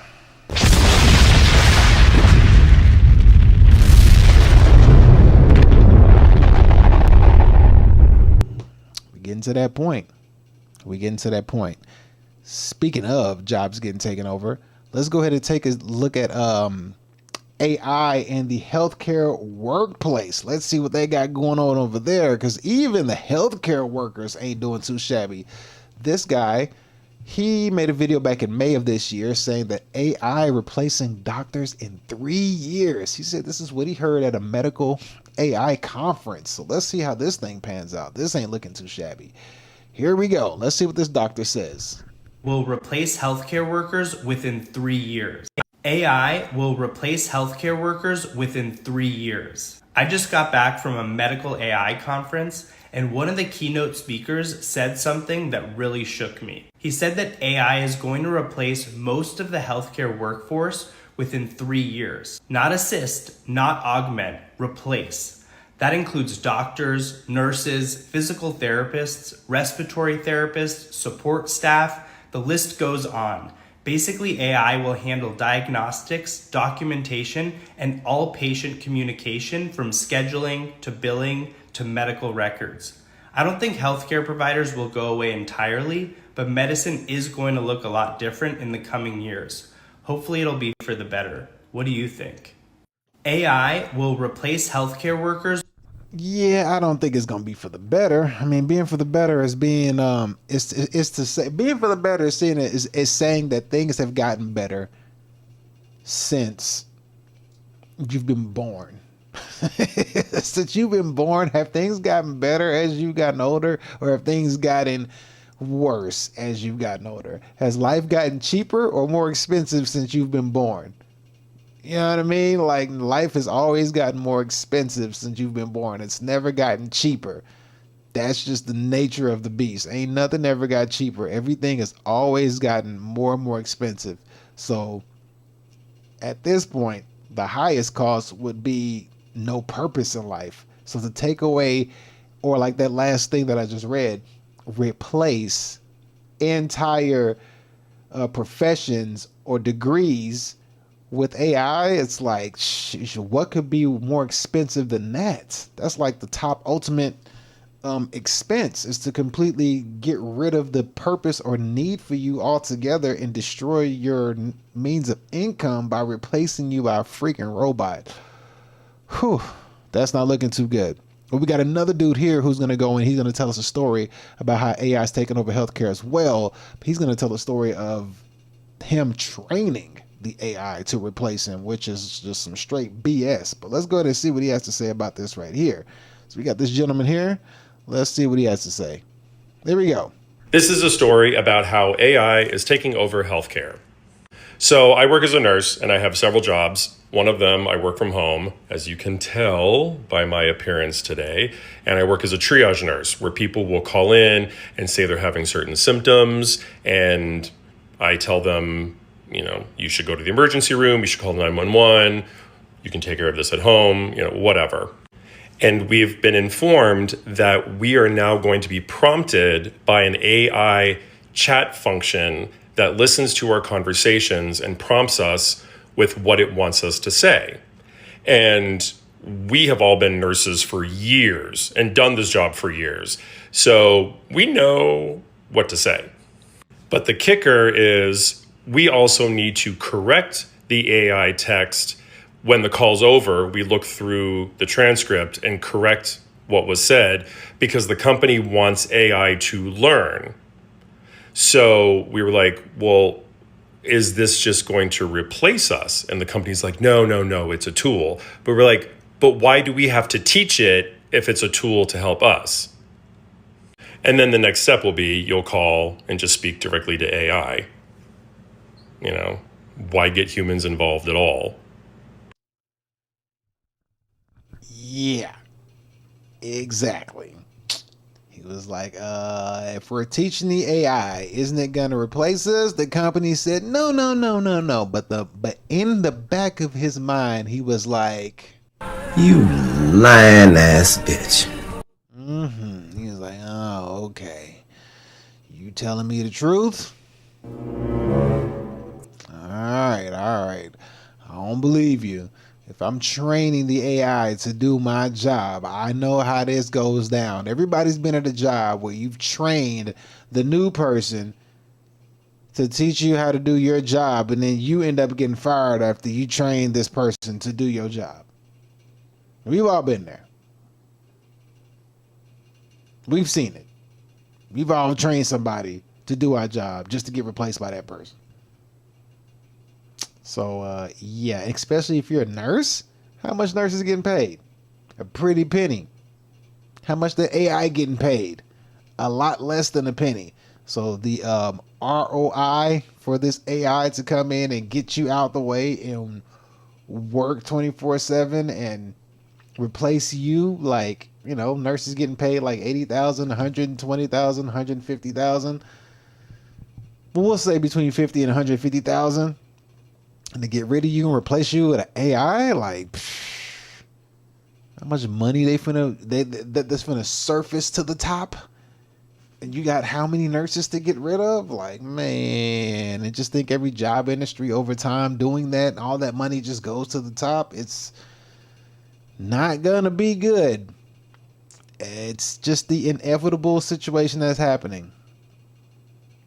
As we can see, it's happening slowly but surely. Just slowly turn that pot up, and we're seeing the frog get hot, but the frog ain't gonna jump out because it's not instantaneous. It's like, it's getting kind of hot in here. Y'all don't feel that heat? It's like, no, I'm good. You might just be fat. It's like, no, I ain't fat. It's just getting kind of hot in here. I can't be tripping. And some people will realize and be like, yeah, bro, you're right. Like, you need to light a fire under your ass and get out this damn pot because we're about to be cooking here pretty soon. So, yes, that's the stuff you have to pay attention to. Now, taking a look at AI from a different perspective. Same perspective, but different perspective.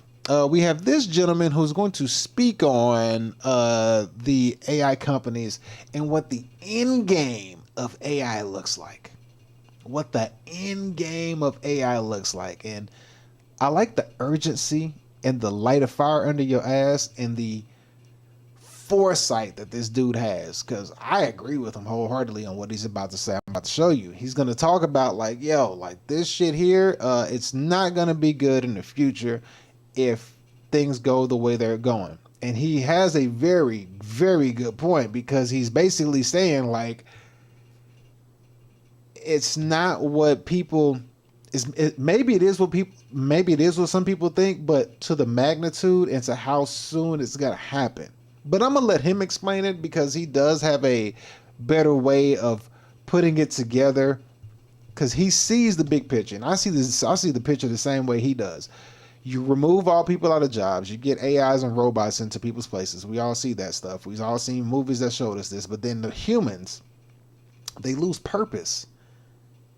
When humans lose purpose, like when you lose purpose as a human, it means to work, have a job, make money, to even exist, like your purpose to exist. The only purpose that we're being left with as time progresses on is entrepreneurship.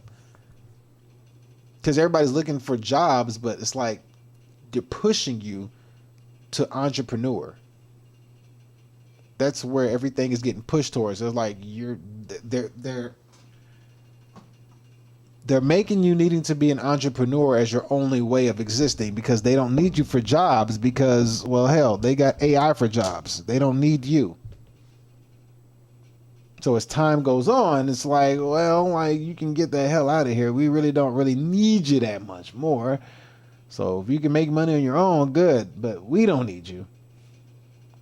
So let's take a look at what this guy says, and he's going to look at it from a macro point of view and put it all into perspective as to understand exactly how all this is going to sum up at the end of the day. So let's go ahead and pull this guy up. We can't really. Whoa, easy there, buddy. You know. Oh, God. All right, let me get past this ad. They got a freaking ad on us. So let's get past this ad, and then this will be the last video that will wrap this ish up. All right, so let's see. Get to the beginning. Here we go. Let's check this. All righty. Go ahead and get this thing cracking. Here we go.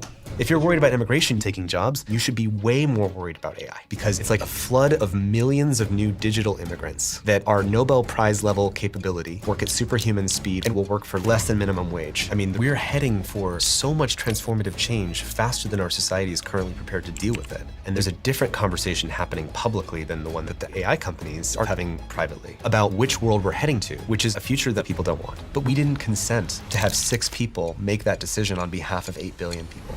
Tristan Harris is one of the world's most influential dangers social media would have on our society. And now he's warning us about the catastrophic consequences AI will have on all of us. Let me collect myself for a second. We can't let it happen. We cannot let these companies race to build a super intelligent digital god, own the world economy, and have military advantage because of the belief that if I don't build it first, I'll lose to the other guy, and then I will be forever a slave to their future. And they feel they'll die either way, so they prefer to light the fire and see what happens. It's winner takes all. But as we're racing, we're landing in a world of unvetted therapists, rising energy prices, and major security risks. I mean, we have evidence where if an AI model reading a company's email finds out it's about to get replaced with another AI model, and then it also reads in the company email that one executive is having an affair with an employee, the AI will independently blackmail that executive in order to keep itself alive. That's crazy. But what do you think? I'm finding it really hard to be hopeful, I'm going to be honest, Tristan. So I really want to get practical and specific about what we can do about this. Listen, I'm not naive. This is super hard. But we have done hard things before, and it's possible to choose a different future. So I see. Yeah, so we are at an inflection point. Now, I get what he's saying. Now, at the end of the day, he does have a point. However, one thing that he did say, he's saying that a lot of these companies are competing to be the, top AI conglomerate. And I don't know if that's true. I think they're all working towards a common goal when it comes to the AI. I think all the corporations are working towards one common goal. I don't think they're competing with each other. I think they're piling resources with each other, making it look like they're fighting and competing with each other, but in reality, they're not. They're all piling the resources to give everything to a one common goal, what they're trying to, basically do in the end. And let me see. What do we have right here? What was the last part I want to put here? I think this was it. This might be it. Let me go ahead and let him finish up on this, and then we'll wrap this up with the rest of the day, because he makes good points and he speaks on politicians and all this stuff and all this, but there's a bigger problem at hand at the end of the day, and the problems keep speeding up exponentially, and then people are not keeping up with the problems that we're going through exponentially. There's people that are living in a hell of a faster time via AI, and there's people who are still living in slower times via the old way of living. Because everything is going digital. I mean, you can't overlook it. The issue is going digital in this situation, in my opinion, comes with enslavement.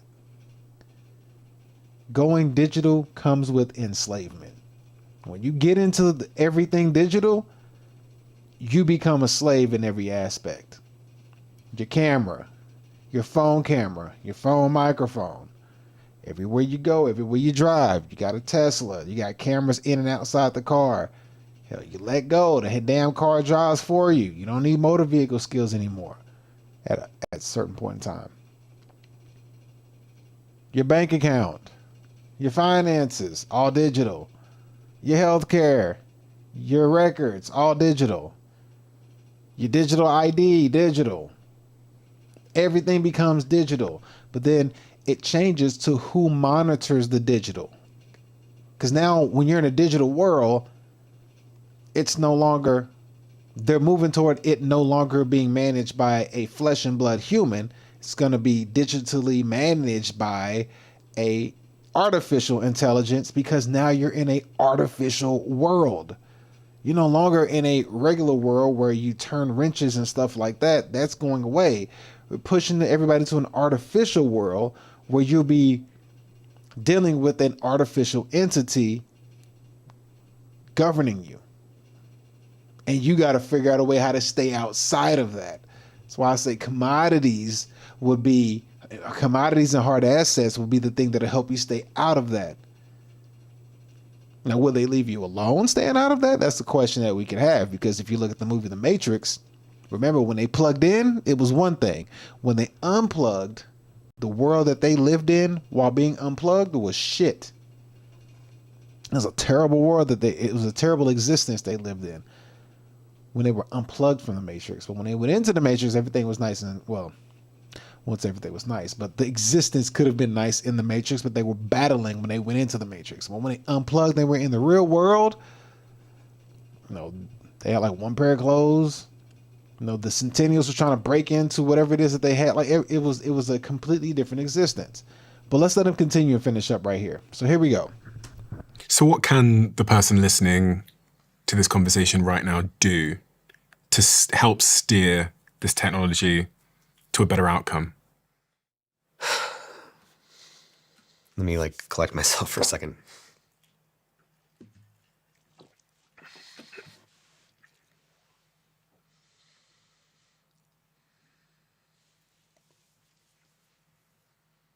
So there's obviously what can they do about social media and versus what can they do about AI, and we still haven't covered the AI. The AI part I'm referring to, yeah. On the social media part, is having the most powerful people who understand and who are in charge of regulating and governing this technology understand the social dilemma, see the film, to take those examples that I just laid out. If everybody who's in power, who governs technology, if all the world's leaders saw that little narrative of all the things that could happen to change how this technology was designed, and they agreed, I think people would be radically in support of those moves. We're seeing already, again, the book, The Anxious Generation, has just mobilized parents and schools across the world because everyone is facing this. Every household is facing this. And it would be possible if everybody watching this sent that clip to the 10 most powerful people that they know, and then asked them to send it to the 10 most powerful people that they know. I mean, I think sometimes I say it's like, your role is not to solve the whole problem, but to be part of the collective immune system of humanity against this bad future that nobody wants. And if you can help spread those antibodies by spreading that clarity about both this is a bad path and there are interventions that get us on a better path, if everybody did that, not just for themselves and changing how I use technology, but reaching up and out for how everybody uses the technology, that would be possible. And for AI? Is it this? Well, obviously I can come with, obviously I re-architected the entire economic system and I'm ready to tell, no, I'm kidding. Mm-hmm. I hear Sam Altman has room in his bunker. But. Well, I did ask Sam Altman if he would come on my podcast, and because it seems like he's doing podcasts every week and he doesn't want to come on. Really? He doesn't want to come on. Interesting. We've asked him for 2 years now, and I think this guy might be swerving me a little bit, and I do wonder why. What do you think is the reason why? What do I think the reason is? If I was to guess, I would guess that either him or his team just don't want to have this conversation. I mean, that's like a very simple way of saying it. And then you could posit why that might be. But they just don't want to have this conversation for whatever reason. And I mean, my point of view is... And the reason why is because they don't have a good answer for where this all goes, if they have this particular conversation. Mm-hmm. Well, glad you said that, buddy boy. I can tell you they don't have a good answer for this conversation because I'll show you why they don't have a good answer for this conversation. Let's go ahead and pull. All of this ties back to good old scripture. All of this ties back here to the good old Lord Jesus himself and the good old Elohim. Let's go ahead and run this real quick. I'll show you here. So if you can't understand what he's trying to say, I'll show you right here what he's trying to say to you. You can't deny it once you see it. And once I show it to you, you're going to be like, well, I'll be damned if it ain't what he said in a nutshell, backed up by scripture. Let me go ahead and show you here, right here. All right, so we got right here is this. Matthew 7:12-14. Therefore, whatever you want men to do to you, do also to them. For this is the law and the prophets. The narrow way enter by the narrow gate, for wide is the gate and broad is the way that leads to destruction, and there are many who go in it. Because narrow is the gate and difficult is the way which leads to life, and there are few who find it. Not just go through it, you have to find the narrow gate to life. Because broad and wide is the gate that leads to destruction. And basically, what he's saying here, that's what they're describing. I mean, technically, this is what these people are describing. They're describing this in a nutshell. They're not saying it in a scripture type of way, but this is what they're describing. There's no other, this is what they're saying. It's like, look, it's going to be a very narrow and difficult window to, you know, live a life existence away from this digital lifestyle. It's going to be very, very hard to live an existence away from this digital lifestyle. It's going to be a very wide, broad gate to go through, and it's full of destruction. Just like in the UK with the digital ID. People are fighting for it. They're fighting. A lot of people don't want it. But as you look around you, jobs are getting more scarce. Prices are going up. Conditions are getting harder. The dollar is going down. Commodities are going up. Degeneracy is through the roof. It's easy to sell out. You know, like the old saying is, if you can't beat them, join them. Yeah. If you can't beat them, this is what this is basically saying. Like, it's not telling you if you can't beat them, join them, but it's saying right here, narrow is the gate and difficult is the way which leads to life. A lot of people will say, well, hell with that. You see this gate here is wide and broad. It looked good, though. The path to hell looks fantastic, but it leads to destruction. The path to heaven looks fucking dangerous as hell, but it's difficult. But it's the way that leads to life. It's what it is. And that's what he's describing in a nutshell. In a nutshell, this is what he's describing. This is what he's saying. It's just that a lot of people ain't gonna find it. Hell, I hope I do. But let's let him continue to wrap this up. They can distract and talk about all the amazing benefits, which are all real, by the way. 100%. I honestly, I'm investing in those benefits. So it's, I live in this weird state of contradiction, which if you research me and the things I invest in, I will appear to be such a contradiction. But I think it's like you said, it is possible to hold two things to be true at the same time. Exactly. That AI is going to radically improve so many things on planet Earth and lift children out of poverty through education and democratizing education, whatever it might be, and curing cancer. But at the same time, there's this other unintended consequence. Everything in life is a trade-off. And if this podcast has taught me anything, it's that if you're unaware of one side of the trade-off, you could be in serious trouble. So if someone says to you that this supplement or drug is fantastic and it will change your life, the first question should be, what trade am I making? If I take testosterone, what trade am I making? And so I think of the same with this technology. I want to be clear on the trade, because the people that are in power of this technology, they very, very rarely speak to the trade. That's right. It's against their incentives. That's right. So, because social media did give us many benefits, but at the cost of systemic polarization, breakdown of shared reality, and the most anxious and depressed generation in history, that systemic effect is not worth the trade of, it's not, again, no social media, it's a differently designed social media that doesn't have the externalities. What is the problem? We have private profit and then public harm. The harm lands on the balance sheet of society. It doesn't land on the balance sheet of the companies. And it takes time to see the harm. This is why and the companies exploit that. And every time we saw with cigarettes, with fossil fuel. Exactly. It takes time to see the harm. Enter by the narrow gate, For wide is the gate and broad is the way that leads to destruction. It looked good at first. The path to hell looks oh so lovely. It looks fantastic. It looks great. And many will go through it. However, the narrow gate is the way you want to go, but it's difficult. But it's the way that leads to life. And it's the same story that we've gotten over and over and over. That's why you get the story of Jesus. That's why you have the story of Jesus. The story of Jesus is man took a hell of a beating to show you how difficult it looks to go through the narrow gate. People think like Jesus got beat just so I won't have to go through the narrow gate. He went through the gate for me. Not exactly. It's not exactly the case. You still got to find the narrow gate and you still got to go through it. He didn't just go through it for you. You got to make the decision on your own as well, because you're going to come at an inflection point. We all are going to hit an inflection point.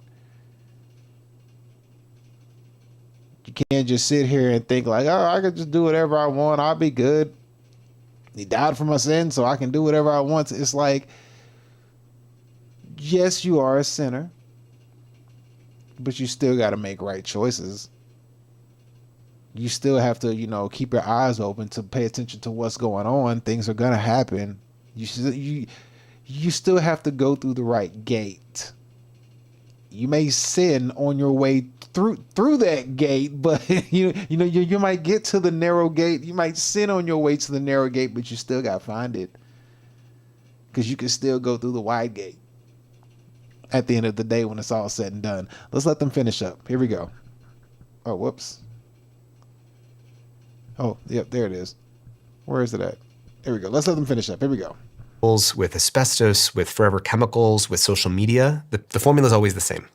Immediately print money on the product that's driving a lot of growth, hide the harm, deny it, do fear, uncertainty, doubt political campaigns that's so, merchants of doubt, propaganda that makes people doubt whether the consequences are real. Say, we'll do a study. We'll know in 10 years whether social media did harm kids. They did all of those things. But we don't have that time with AI, and B, you can actually know a lot of those harms if you know the incentive. Charlie Munger, Warren Buffett's business partner, said, if you show me the incentive, and I will show you the outcome. If you know the incentive, which is for these companies with AI, to race as fast as possible, to take every shortcut, to not fund safety research, to not do security, to not care about rising energy prices. No, my friend. No, my friend. I mean, I'm not going to say that you're wrong. I'm not going to deny you that, but I'm going to say the incentive. Is, I shall show you what I believe the incentive is. And I keep preaching this over and over and over and over and over. This is the incentive. I can't say this enough. This is the incentive. All these corporations, companies that you're calling out, this is my opinion on their incentives. Right here, buddy. This is their incentive right here. Their incentive is to do this. It is right here. Right here. Their incentive is, because of signs, it was given power to perform on behalf of the first beast, which is the second beast was given power on behalf of the first beast. And the second beast is able to deceive the inhabitations of the earth. It ordered them to set up an image in honor of the beast who was wounded by the sword and yet lived. The second beast was given power to give breath to the image of the first beast. So this is what, my opinion, what all these corporations and conglomerates are doing. They all are giving back the power to the image of the first beast. Because in AI, you can give AI the image of anything you want, so that the image can then also have a voice. It could speak. So the image of the first beast will be in the image of artificial intelligence, and you can give it any look you want it to look, and you can give AI any voice you want to give it. And when all the digital life is rooted inside of artificial intelligence and is reasoned by artificial intelligence, all who refuse to worship the image will be killed. And it'll force all people, great, small, rich and poor, free and slave, to receive a mark. So you cannot buy or sell unless you have the mark. That's what this is. This is what it is. All these corporations and conglomerates, they're the second beast, giving back the power to whatever image they want to have of the first beast. And then they're going to give the first beast a voice, an image and a voice. And all the data centers across the world are going to be compiled into one data center, and the AI is going to be the reasoning of all that data, which the AI reasoning all that data will be the first beast who was giving the power back to. And then if you refuse to worship that first beast, you'll be killed and forced, great, small, rich and poor, free and slave, and you won't be able to buy or sell. That's what they're doing. So you're on the right track, my friend. You're on the right track, buddy. You're on the right track. But that's what they doing, for sure. To not care about job loss and just to race to get there first, that is their incentive. That tells you which world we're going to get. And to just sum it all up, when you look at it from a bigger point of view, listen to how this sounds. Just listen to how this sounds. This is gonna be the end of the show right here. Just listen to this. When you put all that together, look at this from a child perspective. Just think about this, and we're gonna end the show with this. A kid born today will never be smarter than AI. Ever. And a kid born today, by the time that kid kind of understands the way the world works, will just always be used to an incredibly fast rate of things improving and discovering new science. They will never know any other world. It will seem totally natural. It will seem unthinkable and Stone Age-like that we used to use computers or phones or any kind of technology that was not way smarter than we were. We will think how bad those people of the 2020s had it. A kid born today will never be smarter than AI. Ever. So yeah, when you see it from that perspective, it all makes sense. It's not rocket science. You can see it. It's just now you see the issue, the problem. It's a spiritual problem. How do you attack it? How do you handle it? How do you go through it? Is the real question. With that being said, people, I got to get up out of here. Thank y'all for tuning in to another DLA Fitness live stream show. I got to give myself a round of applause on the way out the door. There it is. Yes. Thank y'all. Thank you. Thank you. Thank you. I got to roll up out of here, but we will be back.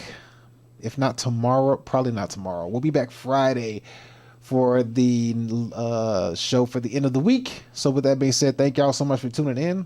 We'll see y'all on Friday because I got shit I got to do tomorrow. But thank y'all. Appreciate y'all. Love y'all. Y'all have a good day. Take care and peace. Thank you for watching D. Elliott Fitness live stream. Goodbye.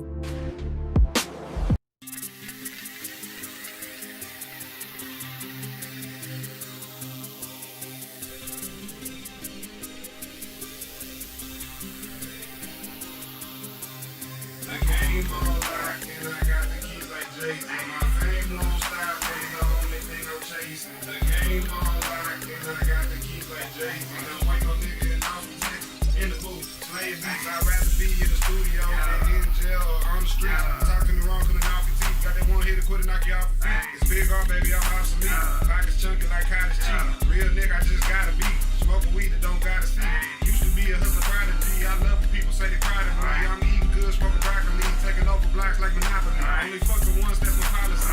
Most of these hoes tryna cause a scene. Like niggas mad they not on the team. See, I got bread, then buy the dream. The game on like, and I got the keys like Jay. My fame won't stop, no, the only thing I'm chasing. The game on like, and I got the keys like Jay. Can't wait no nigga in the house, in the booth, playing beats. The game on like, and I got the keys like Jay. My fame won't stop, no, the only thing I'm chasing. The game on like, and I got the keys like Jay. Can't wait no nigga in the house, in the booth, playing beats. Count cash and smoke green, can be blow cloud like a smoke machine. Your bitch on my dick, she got notes to sing. Bumblebee ass, yeah, I know it's thing. I plug your bitch like a 6-string. Jordan with the bitches got 6 rings. Smoke till my bitch a split screen. The fresh with pain pills and sipping lean. Riding dirty, but I'm extra clean. Lyrics nice, but I'm extra mean.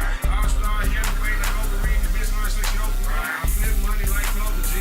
Gang hustle like CIP. It's all baby like DIG. Acronym like KRT. The game on like, and I got the keys like Jay-Z. My fame won't stop, but the only thing I'm chasing. The game on like, and I got the keys like Jay-Z. Don't wait no nigga in the house, in the booth, playing beats. The game on like, and I got the keys like Jay-Z. My fame won't stop, but the only thing I'm chasing. The game on like, and I got the keys like Jay-Z. Don't wait no nigga in the house, in the booth, playing beats. In the beats like RP, no hard shit with your artery. Cutting up, who sharpens me? Rolling up accordingly. Holding hoes, no sorcery. Rapping like y'all forcing me. If I ain't right, then it's forgery. Nigga selling to the rock like a forest beat. Lyrical monster on the Lord of Beats. Text nigga, my bitch Georgia Peach. Pimp tight nigga, I do more than cheat. Cold like D-Wade, I ignore the heat. Bitch, on my way, hit the short police. Money jumping like a nigga on the steez. Come to Jay-Z.